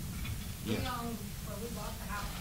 Yeah. And we're wanting to tear it down. Yeah, So and I we're called call you back, we're right in the middle of the The meeting. more we find that it's just not Not a problem. comparable, and we'd like some help with getting it pulled down, and we'd like to put another business in. Mainly, we're really thinking, batting cages and some other stuff within sports, and I heard he's a contractor, we can build a pool and put something really nice there. We could just get some help to get it pulled down, and there is a basement there, there has to be too. But we was gonna put 3 apartments or 2 apartments and setting on like for resale. But we hope about some cases left, I was able to put my new store in the other building we own, and we want to really like to tear that down, which is somewhat of an eyesore. Where is, 607 then. okay, gotcha, it's right there next to, The big tall white yeah, building. yeah, okay. Would you like to just set a meeting with me and we can go over some of the options that might be available for you there? Is there any other comment from the public or any of the aldermen? Okay, with that being said, we can close public improvement. Thank you, Mr. Bastian. That takes us to Public Works, chaired by Mr. Dan Bratton. Dan? Okay. We've got a lot of stuff to go over, so. Update on Osborne Street Extension. Nope. Harold, anything? I have not heard anything from, Okay. I've got a question, and don't take it the wrong way, Harold, or Mayor, but why are we dealing with this if they're wanting a state entrance instead of Bishop and Elwell dealing with it, trying to get it? Because it's a city street. But it's not, it's a city street that comes off the highway? I mean, it's a platted, Osborne Street, it is a platted. Street, I believe, H. the letter H. Okay, well, that's been running around my head. Well, there's a platted street there. I Yeah. think even IDOT said if they had known there was a platted street there, they probably would have closed it when they put the light in. Okay. I mean, the only thing I know about it is that Bishop and Elwell met with Paul Shemp and Terry Bryant, and Terry Bryant and Paul Shemp are supposed to be going to IDOT to try to figure out some sort of compromise, because IDOT just isn't going to allow that project to happen as it is, and so they're trying to. I guess what I'm trying to say is, and I know both those gentlemen, I've had insurance with them, is, and I understand where Harold's at, I don't blame Harold, don't get me wrong, is that why are we spending money on that when Bishop and Elwell ought to be spending money, I guess is what I'm trying to say. And maybe I'm wrong, and if I am, that's fine, I mean, I just. Well, I think generally my philosophical point on it is that, we want to try to, foster those businesses that want to put down roots and expand their business here and things of this nature. And if we can, as a council, find it within our budget to improve streets so that they can continue to do business here, I want to try to do that. I don't know that we'll be able to do that in this case, though, because the only other option is more expensive than I'm willing to. Okay, the next item we have, and I'm going to turn this over to Tim Lee. Consideration of bids for lining the sewer lines. Sure. This is in, the problem area is Stephen Lane on 16th Street. Had a lot of issues there. I've made a lot of repairs over the last 10 years. Originally, we talked about lining the sewer, but after a little research, there's so many repairs back there that it's no longer just an 8-inch pipe, there's also a 6-inch pipe. So it's 2 different diameters. And the lining company said that they cannot line something 250 feet against a different diameter pipe. It would wrinkle up, it wouldn't be pipe. So I got a hold of A&W Plumbing and got a bid on pipe bursting. Relatively new technology, but for this area it is. And he got me a bid back, it was $49,000. That's 250 feet, pipe bursting, there's very little excavation involved in that. And it would be 10 taps of 10 houses that are. What was that dollar amount again? 49,000, well, the exact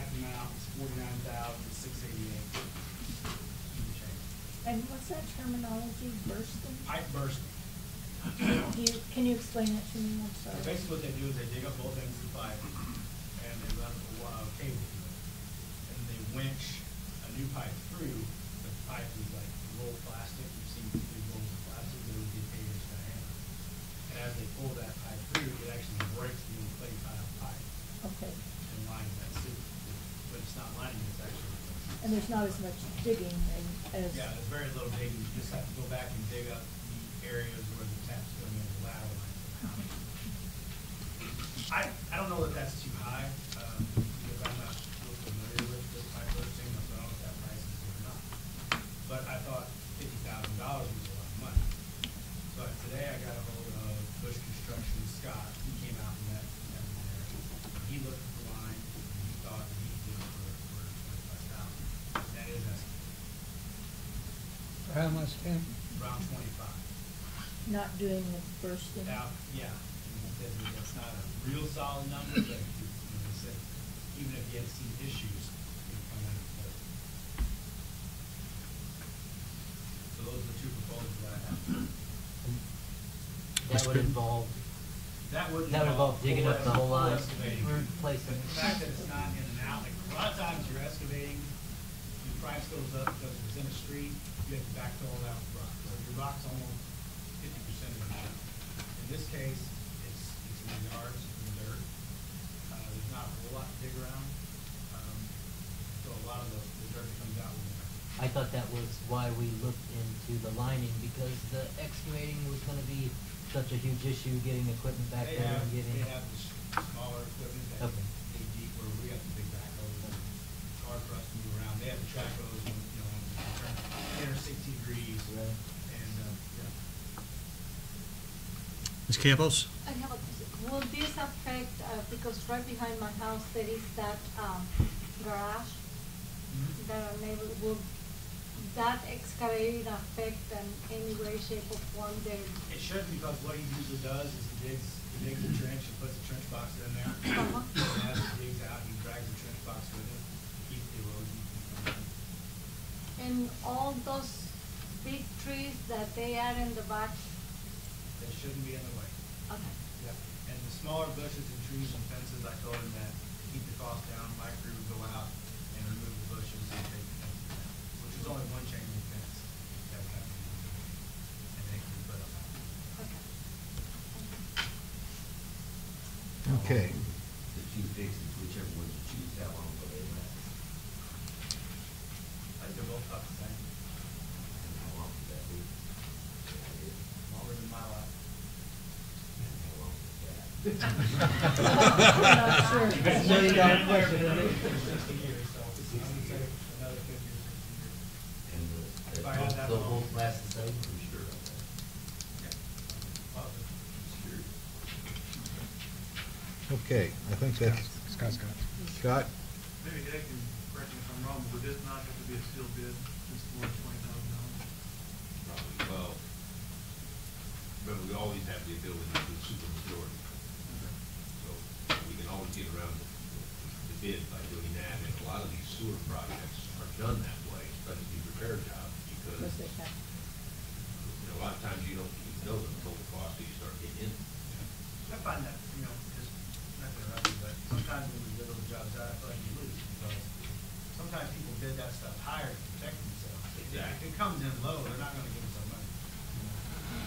You know what I mean? So if they bid a job at 30,000 and it comes in at 20, we're still paying 30,000. Yes.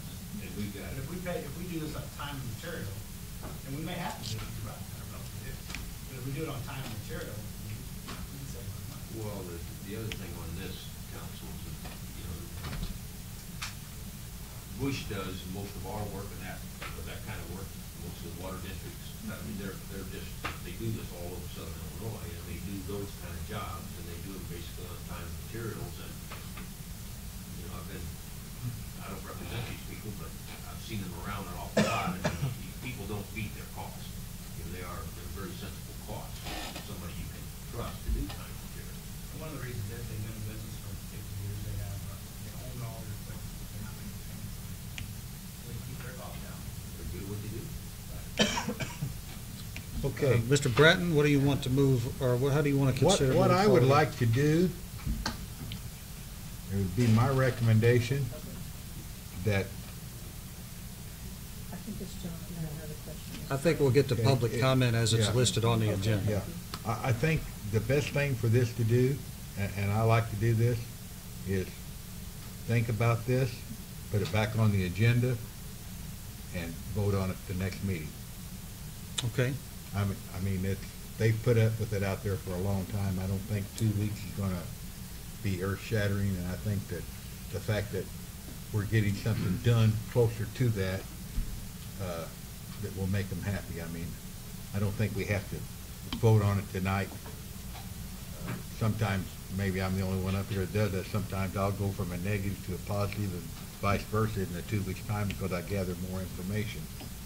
So that would be my recommendation, but I'm open to the majority of the council. I think Mr. Pittman maybe had something to I add. just think, yeah, I mean, and it may not work with the way he looked at it, but is there, I mean, you said 25 is probably close. Is that something that with a little more research, he could give us a more exact, you know, by the next meeting? A little closer to it. I would just, we met out there, he looked at the job. Right. You know, I told him how deep it was, distance, things like that. And he may give us a price not to exceed X, Y, Z dollars. Do it cost plus, but not to exceed $1 price. We can save a little money too if we bought the materials, because, we're not gonna get the regular price, we can lose money. I have a question. Mr. Yes. Urbis? I just have a general question. Are we still looking at potentially doing the sewer lining other places? Is that something? Well, we're- yeah, I mean, that's still an option, but it wouldn't help in this situation. Right, no, I understand not for this But yeah, job, but still, it would still be the $70,000, number, would be, the number there's still 70,000. Because we still have We can get more than 3,000 feet for 3,000 feet. Okay, if there's no objection from the council, and like the mayor said, we'll pick up the public comment at the end of this. If that's agreeable to wait till the next meeting to vote on it. If it's not, That's good. okay, let's move on to the discussion regarding the billboard request by Chris Greither. I just wanted to put this on the agenda. We discussed it at the last meeting, but I don't think that we really ultimately came to any conclusion, and I feel like we need to sort of either take action or not take action or something. When it's against the law, Will? Well, it Against was one of against the the ordinance. ordinance, certainly, as it stands now, but I thought there was still some question as to whether or not we were, I don't remember us actually really making a firm action on this. If I'm misremembering, somebody tell me, but Was he gonna It's as though he was bring going to something propose something. to Yeah. us? I thought the ball was in his court. I think it Don't we have was. to go through, doesn't that have to originate out of So- zoning? Correct. But we also know that We if you can go to originate zoning, it, but we gotta take it to zoning board. If we're gonna do that, it's gotta go to zoning board before we go back there. so we'll just hold this item also, and we'll wait to hear from Mr. Greither, I Okay. suppose. Well, let's move on to the next line, is discussion regarding the water main on, I don't think I can pronounce that road. Degenhard. Okay.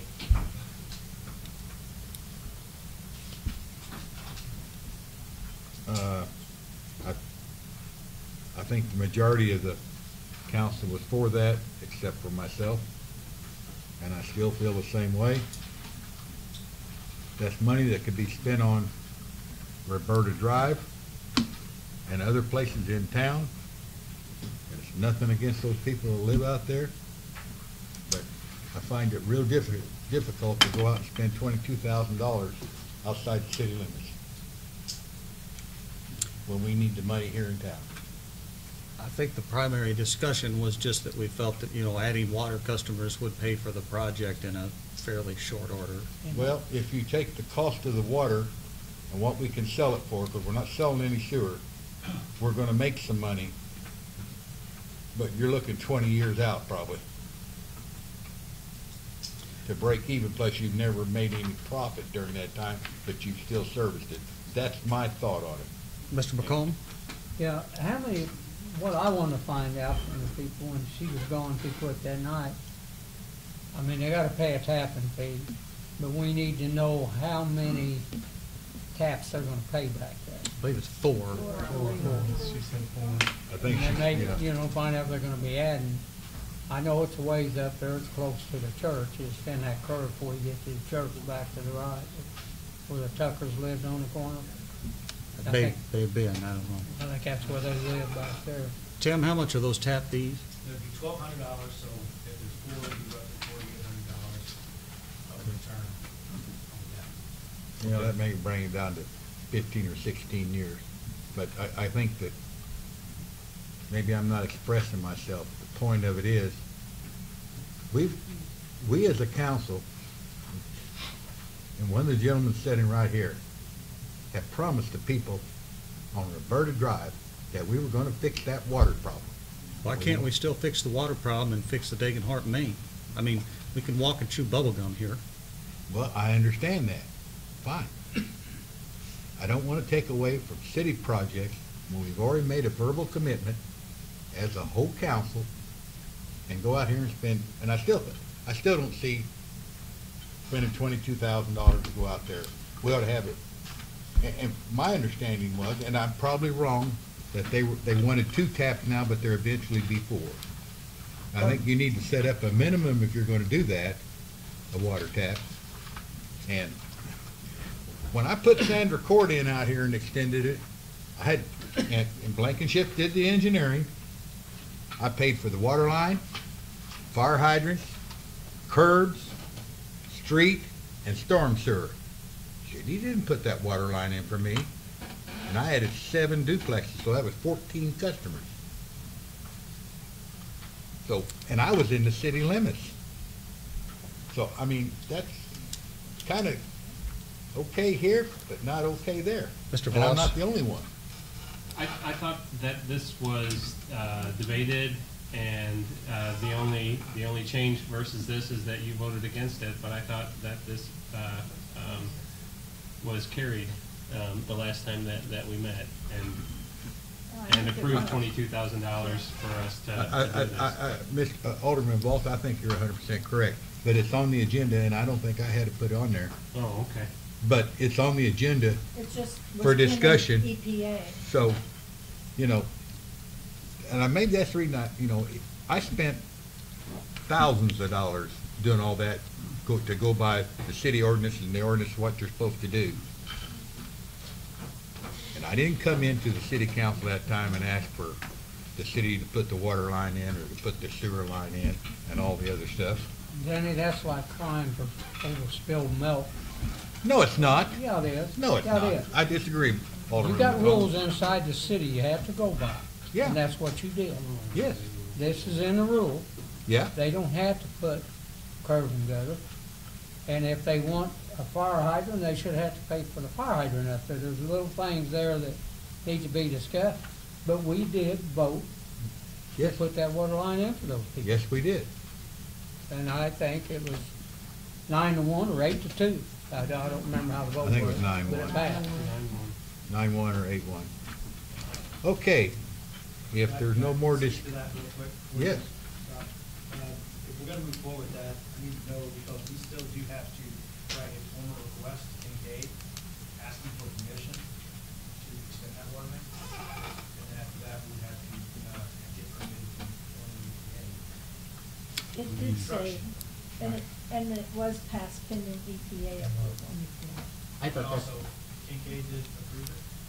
I don't know that, I don't know that. I thought that's why they came to us, is because Kincaid told them that they wouldn't approve it for them, it would have to come from the city. Well, the only reason is that Kincaid wouldn't approve the tap originally because it across multiple properties. Right. So the resolution here was to. Put them in. So chances are they will approve it, but we do have to have it in writing. But you've gotten everything you need from us to reach out to Kincaid, right? I wasn't at the last meeting, so Okay. all I need is just the green light from council. If you want me to That's- submit that in writing, we can do so. Yeah. If you would, please. Okay, moving further. Under new business, discussion regarding the pumps on 7th Street. Mr. Stewart's here and he's got some bids in, and I'll let him explain it unless he wants me to. couple meetings ago, I come with the bid for pumps. In that time, we did award bid, the low bidder actually backed out. So when this happened, I went, got another company to bid on pumps. So I got another couple bids. I can let you know what they are, and I don't want to vote on them, or what. Yeah, I think we need to. Agree, Mayor? I do. I don't have any problem. I mean, I guess really that comes down to how much more the new bids are in one sense comparatively to what we voted on the last time. I think we still need the pumps, but. Well, the outfit that bid the pumps, that didn't get it, come back and change their bid because they verbally quoted me an installation price. I said, that's not gonna get it. You have to give me an installation price. And then when they got to looking into it, it was quite a bit higher than what they verbally quoted me. Okay. What I did, I've got two bids. I got one for municipal equipment,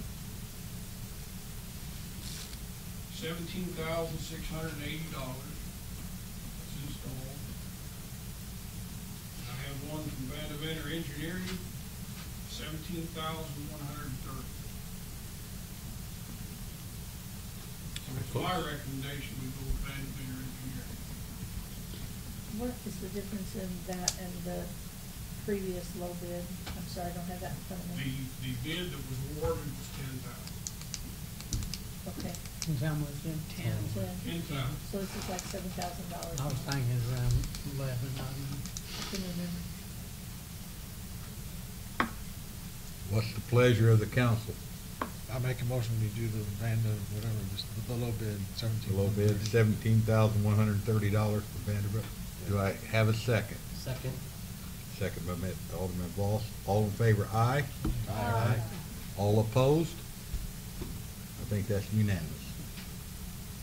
The only other thing I want to mention real quick is the boot camp lift station has been renovated, it's done, it's ready.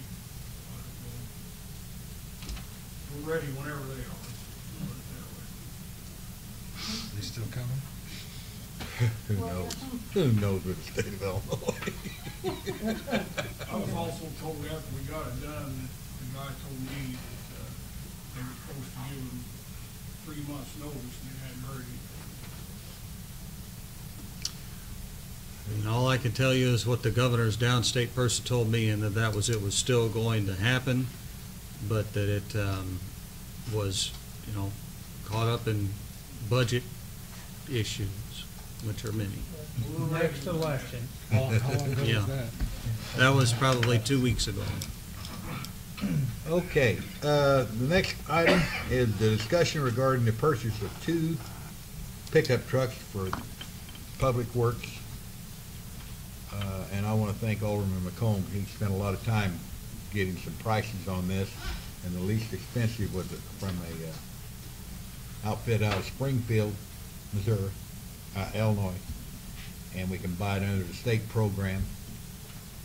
And the price on this, I don't know, maybe $100 or $150 under $21,000 each.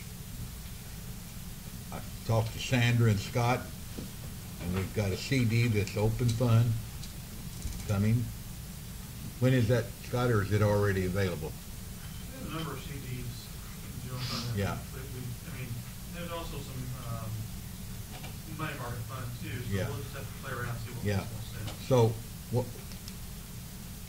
what I'm requesting is that we approve up to $21,000, and we purchase 2 of them through the state.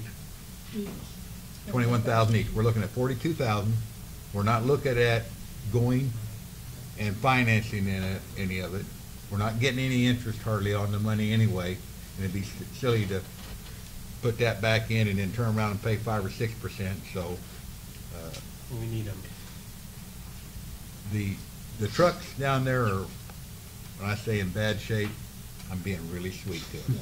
So I'd like to know what the pleasure, the trucks are not all, I mean, they've got a tow package, they've got heat and air, and they've got a radio, and, I don't know if they've got power windows, I didn't look at it that close or not, but. These are Fords too. Yeah, and they are Fords. They're brand new. Are they- They're are they brand regular spanking gasoline, new, Gary? under warranty, so I'd Are like, they regular gasoline or diesels? they're a gasoline, Thank you. so. Mr. McComb, did you have something? Gary? Well, if I remember right, $20,900 for each truck. If you vote to buy them, it's best, Sandra's not here, that Sandra and I think she said her and Leslie go up, if they don't deliver them down here, they come out of Springfield, right, Chief? On the state contracts are now, August, September, when the new contracts come out. There won't be much difference in pricing, but Central Management Services won't be putting the contracts out. The Dodge contract just came out, so that pricing may be $100, $200 more. The state contracts, you bid by item, and on the vehicles, it's typically 110-day lead time. You order, and they produce them on order, that's $110, or 110 days. I think it's $250, if I remember right, to deliver the vehicle, or we go pick them up. Each? Yeah, $250 per vehicle for local delivery, or you go pick them up. We're better off to send two up to pick them up, and they can pay for them right there and do all the paperwork. Yeah, I would but think so. But can we really afford for Leslie and Sandra both to be gone from the Well, office? Sandra isn't here to explain it. If she was, it'd be different. But I guess the first thing we need to vote on is to buy the Yeah. truck. And I'll make that motion.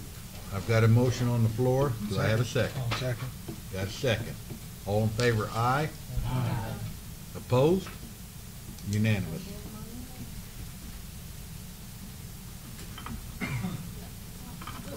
Okay, the So next, we're talking about 42,000, is that correct? Approximately. approximately 42,000, and just like the chief said, it may be another 150 or whatever, we don't know for sure. The next item on here is the discussion regarding a bid for the removal of a tree on North 11th Street.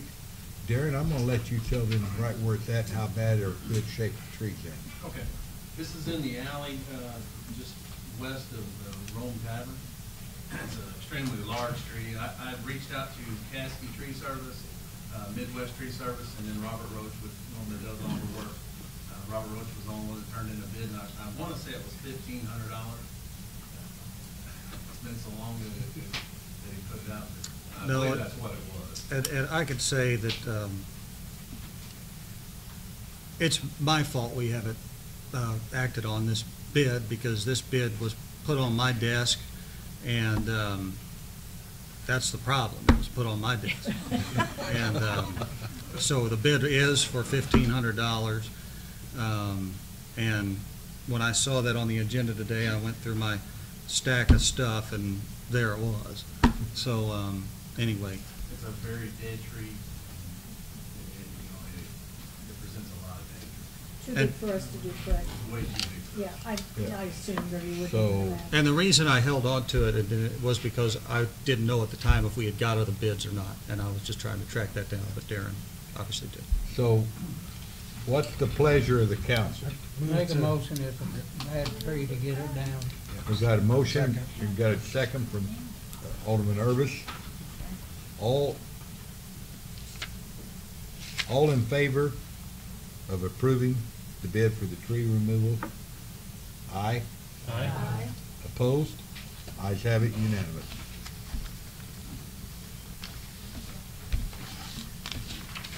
The next item is discussion and approval of motor fuel resolution. I believe it's in your packet.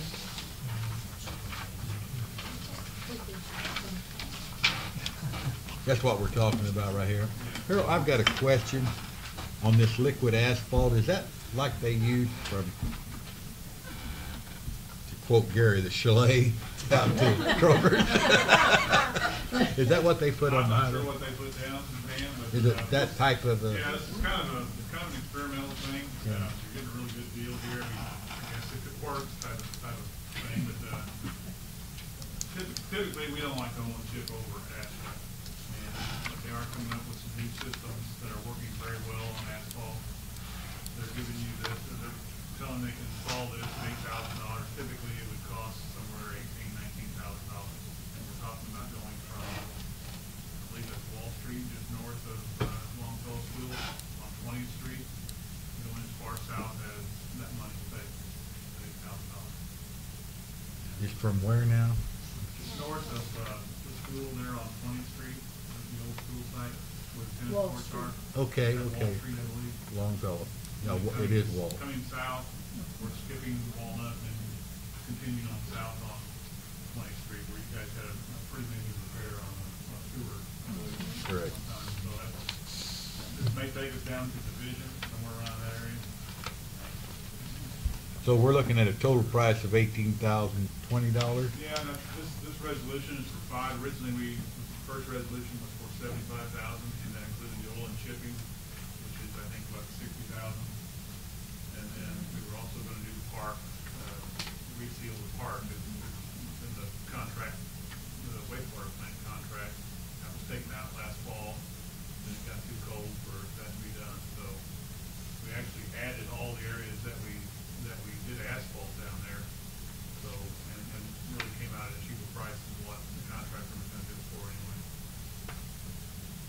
So that 75,000 resolution and this 5,000 resolution will enable us to do all those. We can do it all. And that includes the engineering fees, that you got everything on there. Discussion from the council? Make a motion to approve. So moved. Okay. Gary had Got the a motion. And Mr. Irvis beat you to the punch. Okay. Second. All in favor, aye? Aye. Opposed? The ayes have it, unanimous. Public comment?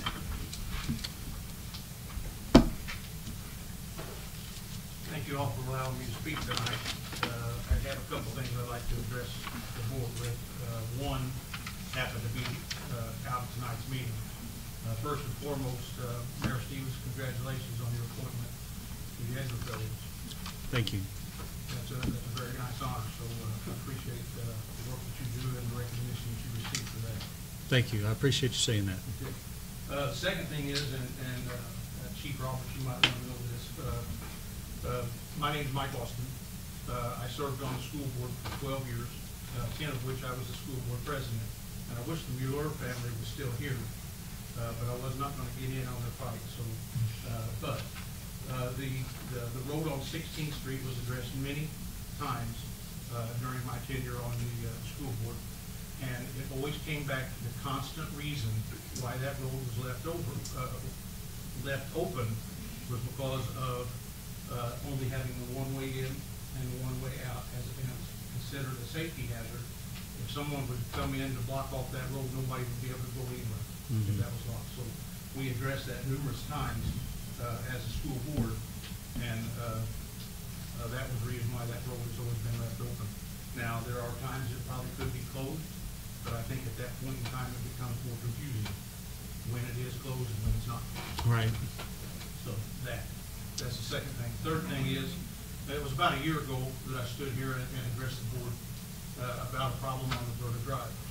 And that is the water that comes from 19th, 20th, 21st, 22nd, all through a culvert behind my house. And first, let me preface this by saying this is not a my house issue. This is a school building issue. Okay? So all the water from 19th, 20th, 21st, 22nd Street come right underneath the culvert, underneath a railroad track, comes out in my backyard. The culvert is behind the school.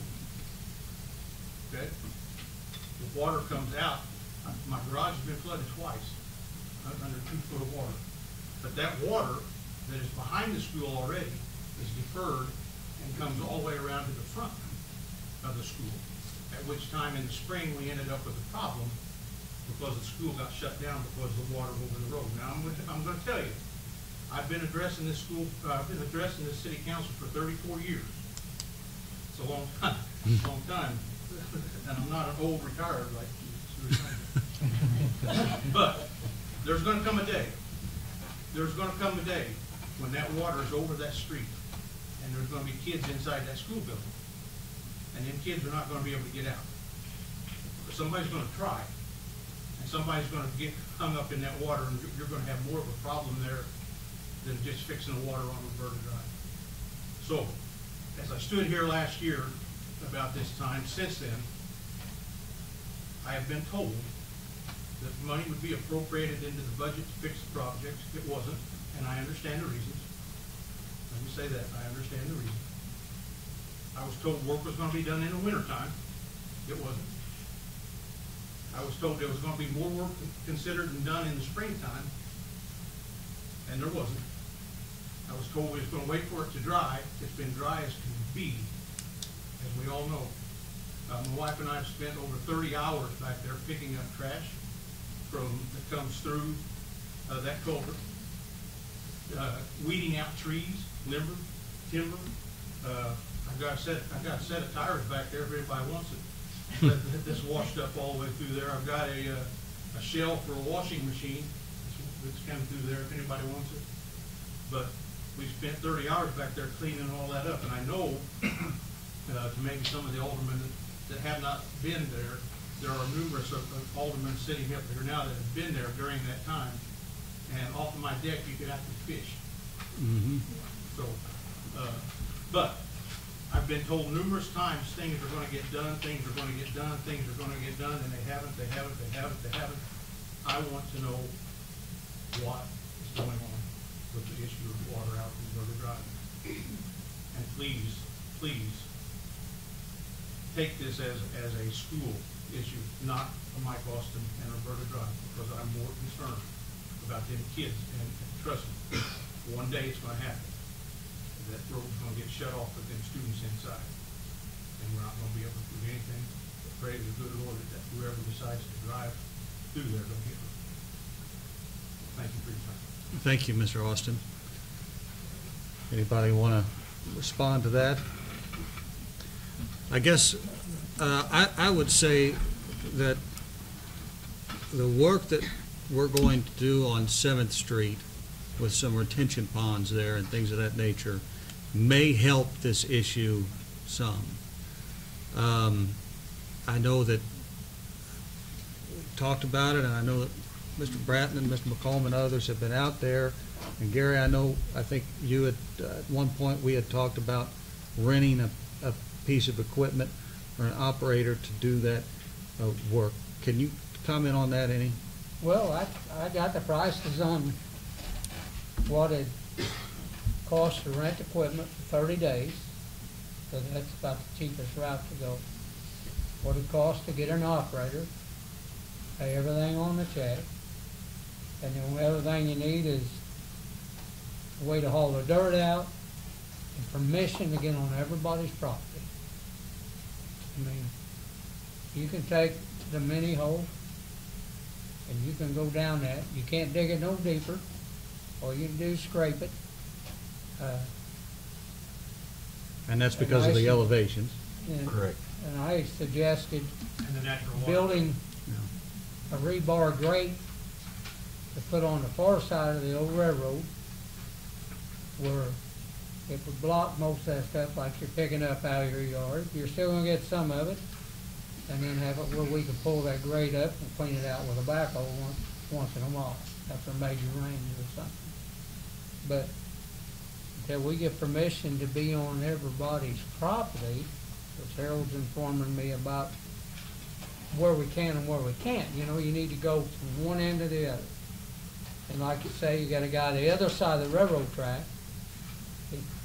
He would let you on his property with help, and to get that water out there.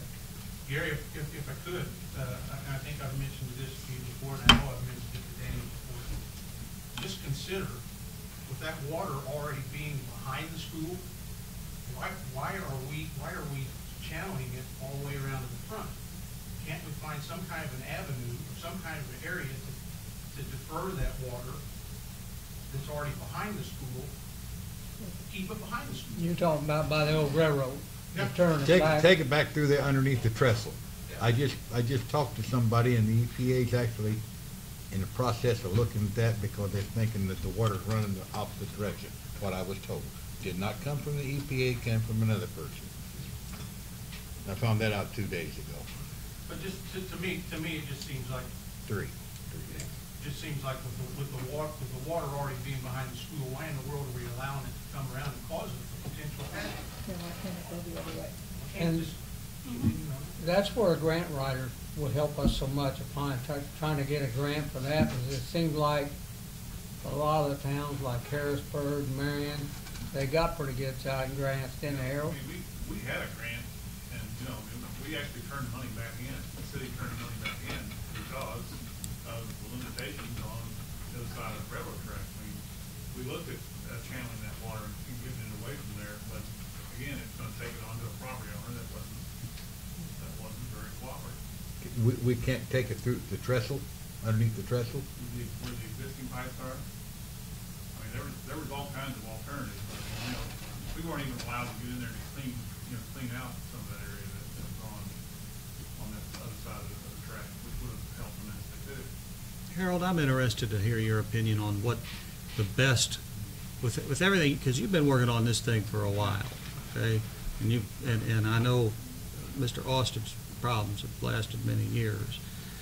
What's the best first step with all the, things, and I mean, I hate to put you on the spot, but I mean, there has to be a best first step we can take to try to move this ball toward the end zone. Yeah, I know EPA, we talked about EPA loan, I mean, they do fund stormwater projects, and that's, we were talking, at one time, they were offering 45% loan forgiveness. Of course, that's based on need, it's based on severity of the problem, which in this case, I think we have a pretty good case. The pipe going underneath the railroad tracks right now is about 2 foot higher than the flow line of the ditches coming to it. So right away, you've got 2 feet of water backed up on the entire system, all the way over to, it goes all the way over to 7th Street, and as Mike said, 22nd. That water can't get out. I mean, there's always water in those ditches out there at the high school. Cleaning them is gonna help, as far as the water flowing. But I mean, until we can take water underneath the tracks and lower that, install a new culvert underneath the tracks, I mean, there's always gonna be an issue there. How many people do have permission to go across their property? Well, and that, what we have, I'll write the easement for 3 construction easements, if that's all we need. I mean, I just need to know where exactly we're talking about, from where to where. And we'll look the property owners up and write the construction.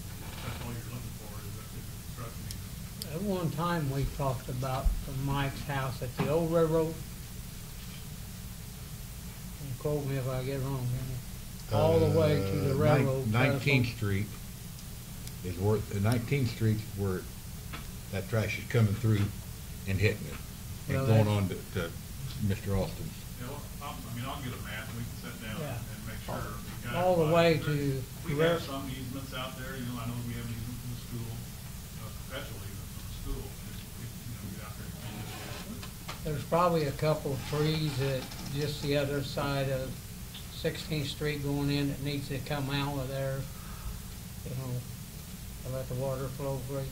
And I know years ago, when I worked on a project, when we redone Illinois Avenue, then they started getting more water out there because it wasn't, no place for it to soak in when we put that. And I think, Harold, that was maybe a 48-inch pipe that they put from Illinois Avenue over to the trailer park. Yeah. And that put it on there even more and even faster because it used to soak in, some would go away. But when it gets in there now, it's a straight shot to the trailer court and then a straight shot over to your house. I think WJ had something, and then John. Didn't we talk about approaching the school district about possibly some sort of retention pond at the high school? That has been a part of the discussion. I understand, but the issue with that is, there's no drainage elevation on any of this. So it's just Well, it'd either be a very shallow pond, or it'd be a deeper pond, but you have to have a pumping system to get the water out of there. John?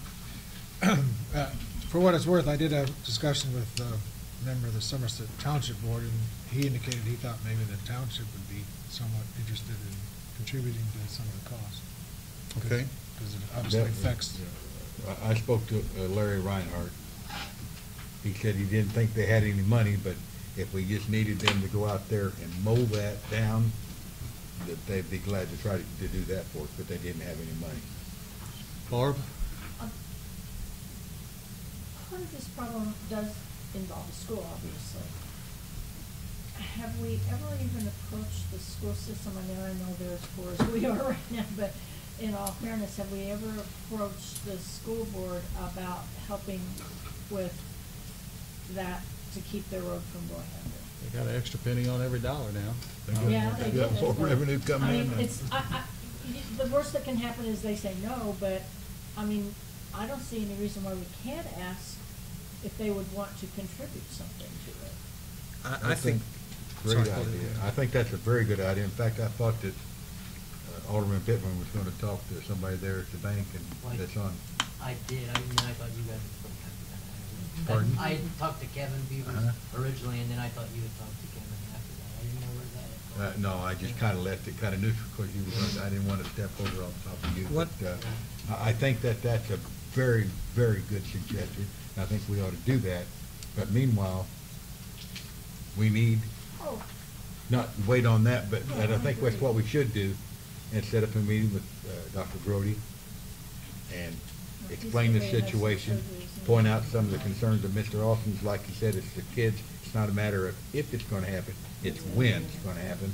And I think that, you know, that we may get some help there, but I think that we just need to refresh.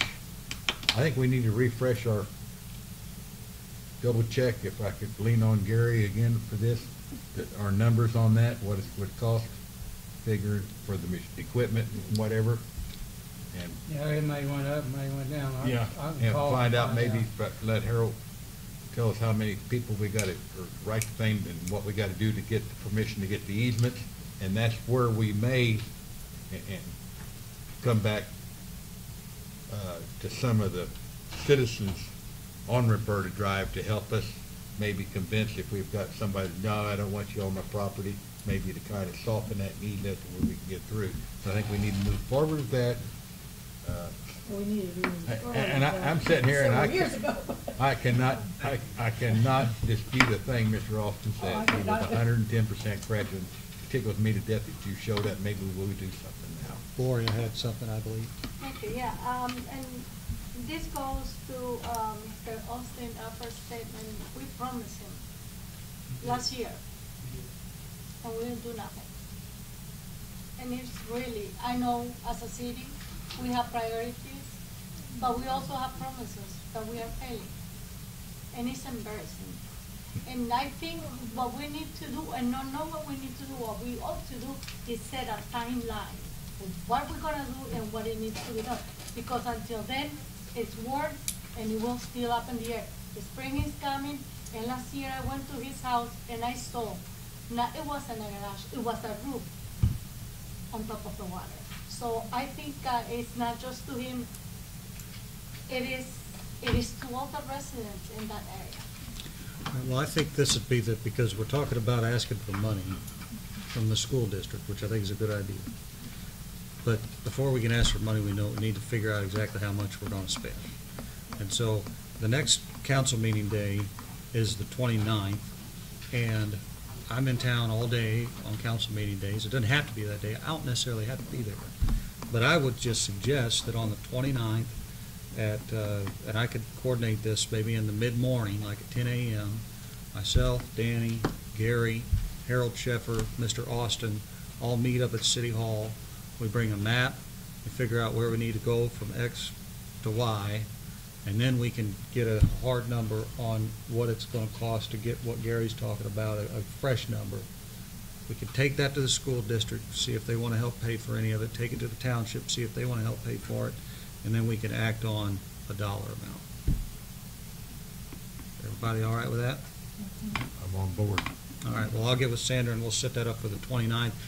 I don't know, I'm throwing out the 29th, Mr. Austin, and I don't know if that even works for you or not.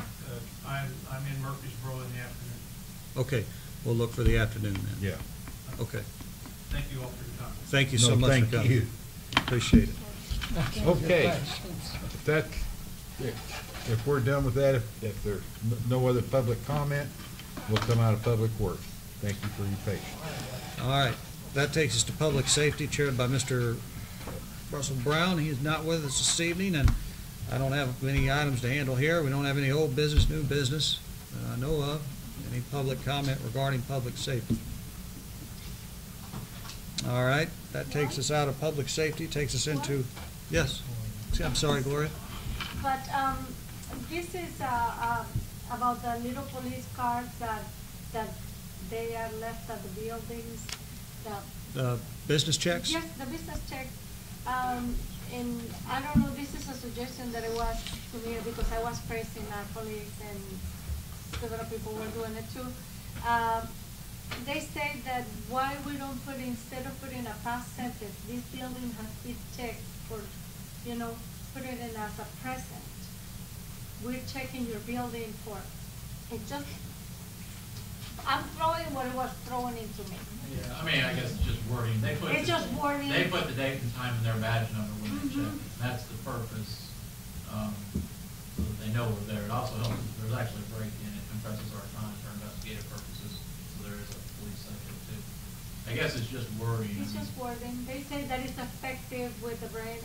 I'm just passing it. I think it's great what you're doing. It is wonderful. I check a little slot there where people can pay me, and I'll see them cards in there. I'd rather have a couple dollar bills. You can give us a couple dollars. No. But anyway, I do very much appreciate that. Hey, you just got 2 new trucks, man. Yeah. Your face got really red, Jared. Yeah, I mean, I've still got some cards left. When it comes time to reorder, I'll talk to you about it before I reorder. That's what they say. I've It's just still a got a perception, but I mean, I have seen the pictures all over Facebook, and I just repost them, and just a perception. Okay. All right. That takes us to, I believe, personnel and Ms. Hughes. We don't, as far as I know, we have no old business and new business. The job at the admin office has been advertised internally, and I believe on Sunday it went into approval for external. So we will be interviewing people for that very soon. Okay. I don't have anything else under personnel. Does anyone have any public comment about personnel?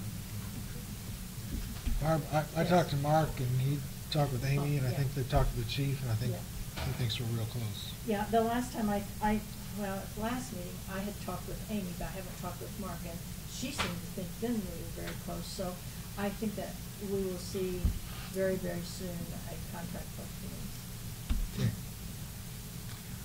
All right, if that's all under public comment, then we'll go to the mayor's report. I just put down here one item, which is Eclipse preparations, mostly for my own curiosity. Chief, can you just refresh my memory? Just the past 2 weeks, I met with SIH's planning team. I went out and met with the airport manager about their plans.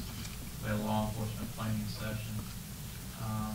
We're going to put additional auxiliary officers out. We're going to put 1 additional man out per shift, starting Saturday morning at 5 a.m., Tuesday afternoon at 5 p.m. My biggest anticipation for us is traffic. I think we'll have some traffic issues, and we will need to supplement the sheriff's office, who's going to be taxed heavily on the eastern end of the county. So we will probably be helping them some in the western end of the county. I put together an ops plan, which I'm publishing tomorrow with my supervisors, that has all the concert venues in town. I got a list of campsites out in the county that we may be called to for emergency response. Ava's got several hundred campers. Gorham, Grand Tower's got several hundred campers. That's really what I perceive for us. Very hard to anticipate, but based on the venues and all, I think cross-traffic following the eclipse will probably be where we see most of our stuff. I've tried not to, I've tried to staff efficiently, but I don't want to bust the overtime load if I overstaff. I can always call people in, and so that's the approach I take. Thank you, Chief. Mr. Urbis? It looked like they were pretty close to finishing the Old 13 road. The bridge, I mean? They are, They were surfacing it today, so I don't know what that they is. say they're gonna be done, but I wouldn't hold my breath. I actually stopped and talked to the foreman on that job today, and he assured me they would not be done by the eclipse, and that they would, you know, they were at least another 2 weeks. Which is probably a straighter answer than I've got. Yeah, I don't- You know how they are. I don't know, yeah, right. Last night on TV, IDOT said it would be open, so that's. Yeah. Picking them off all over. That's Okay. IDOT. So, anyway, So that's gonna add to the. yeah, certainly. Kathy? That will add to it. Yes, I'd like to tell you on the brighter side, at Farmers Market, we have been visited so far by people from Germany, Australia, England, Texas, and Arizona. Good. So That's a big yacht. we are known now, we are in the eclipse mode, and they are coming. Yeah. So I just thought I would like to tell you that. Thank you for that. All right, that takes us to council member requests. I'll start to my right, Ms. Hughes. I have nothing to say. All right. Gents? I have nothing. Herb? Nothing to say. Gary? I'm just gonna ask a question here. I know you scare me every time you say that. Well, I know I'm in trouble. we have one gentleman come in griping about the stickers down at the holding rack. Informed the guard and Leslie, he had a concealed carry and he had a gun on it. Do we need to put a sign up down there that you can't carry a weapon into there? Day and time, we got usually 2 guys from the city working in there. We don't make everybody happy. And the way the public is right now, do we need to put a sign at the gate that we don't allow weapons on that property, or can we legally do that with a concealed carry? I mean, I'm looking at protecting our people down there working. You never know, somebody comes in there. We've got one guy that attended a meeting tonight that I'm surprised he didn't say nothing over the cleanup on his property. Been nose to nose with our crew. Mm-hmm. He was sitting in here tonight, and people like that, not just him, but if they got a gun in there, they can go off in a minute. It only takes 1 second to pull the trigger, and you run 2 lives forever.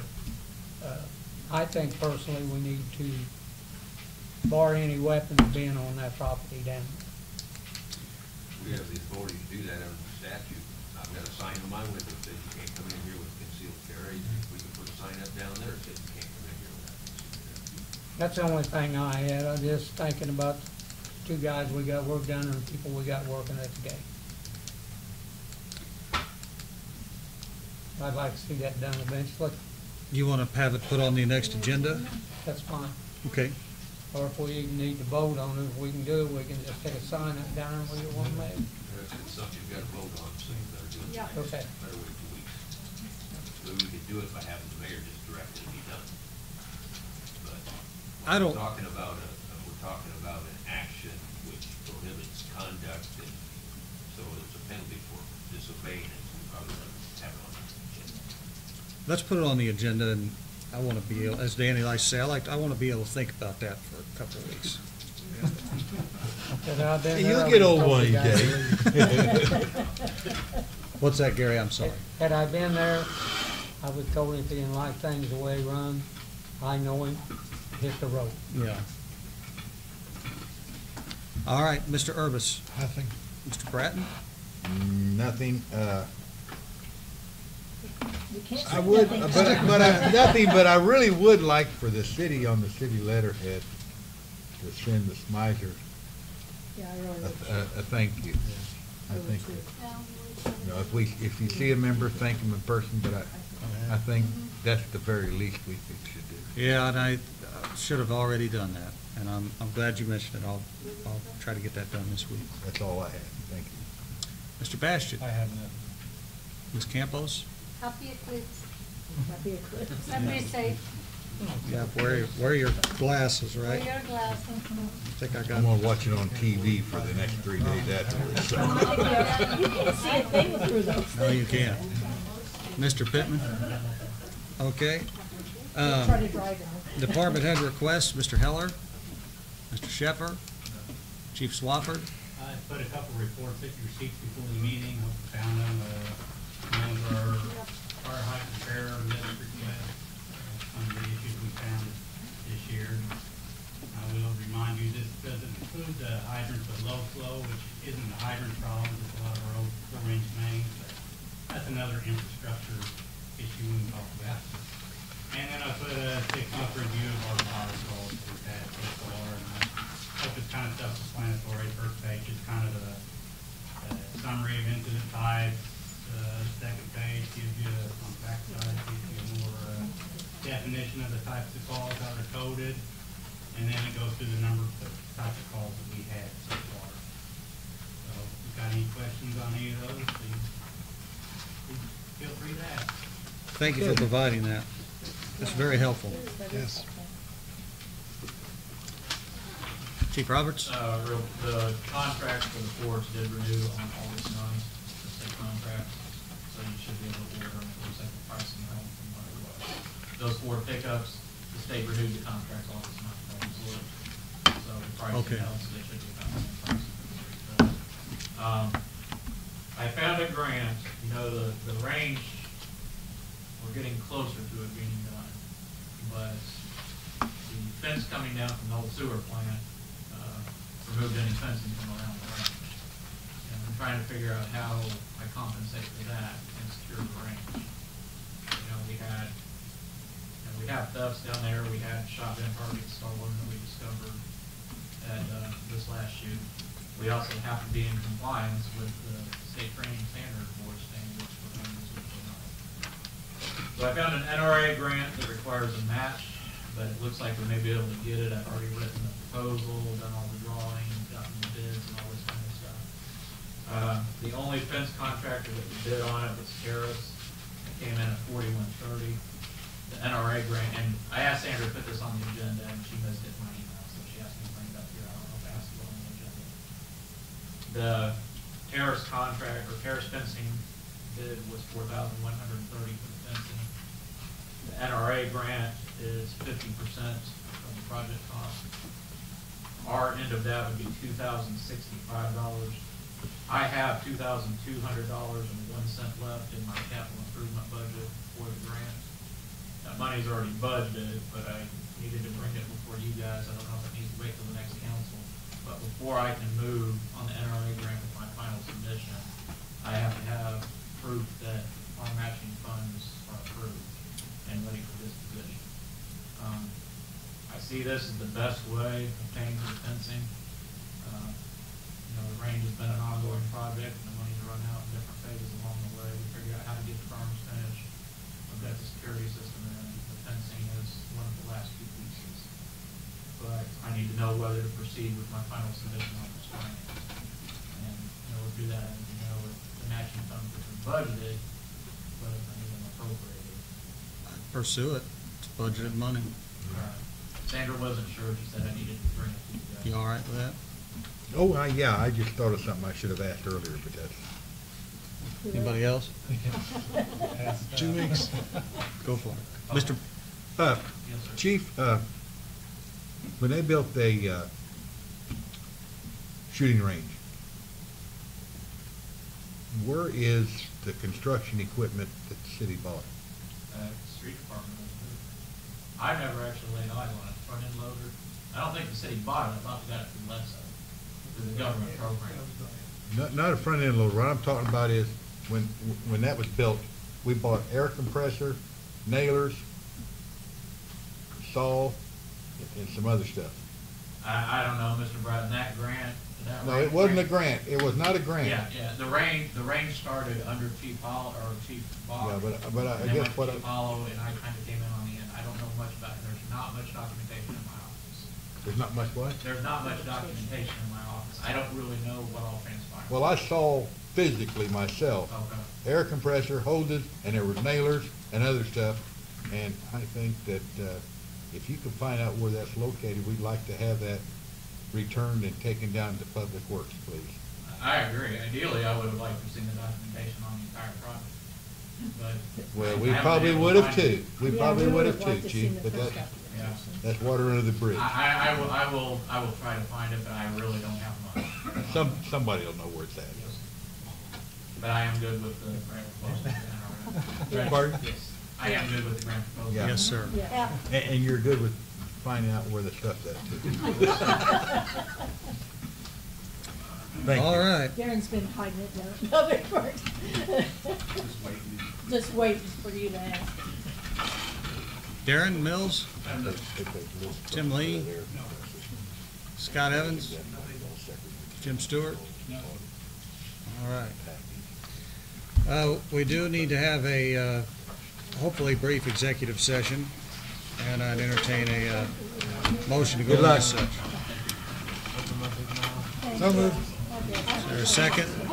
Yes, second. All in favor? Aye. Burbis Spratt.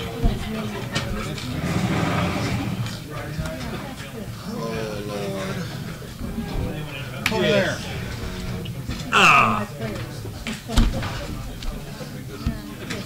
What's up, Don? I'd like to volunteer. People need to go to Springfield to pick up the trucks. I don't know if the city lets people volunteer to drive, but I'd be happy to drive them out there. Okay. Because that's what I drive all the time. Gotcha. So, put that. Probably we just have to have you sign some kind of waiver or something. Yeah, no. Okay, great. That would be one less person in the city. Absolutely. Because we said two people, we're really need two Yeah. trucks and one person to drive it. Right. It's called the Chase. Damn The Yeah. car that takes the drivers. Sure. Yeah, I'm gonna come out there. and see Okay. it again. It's been a long time, but. Well, I know years ago, it was bad. Hey, Ed, Right now. Don here just mentioned something to me about going to get those cars, going to get those trucks from Springfield. We ended up, Mike would probably. I mean, would he need a waiver or something on that if he wanted to do that? I don't know what would be in our purview if we even could do that. Like I said, set of tires, washing machine, all of that just comes through that culvert. But we took it and went all the way back into the woods, and we've got it all cleaned out, got all the. We'll have insurance on that vehicle. Yeah. Okay. Well, we just need to make sure that it stays on the agenda, and that if it doesn't, because it's outside our We'll try to sort it out. Thank you for the offer. things tugging at. Didn't mean to cause a problem. You're not causing any problem at all. You're trying to solve one. Thanks. Who lives on the other side of the grandson driving down? Yeah. Have your son and grandson drive those trucks around. We'll pay for a cab to take them over. I spent many hours at the soil and conservation department too, going through all the maps. Ever seen the show Port Lane deal? I've heard of They it. always told me. They were, Aaron sent me some pictures, they were filming in front of his apartment building here today. Yeah. I go all the way back to, Whatever it was he said about What they don't stop.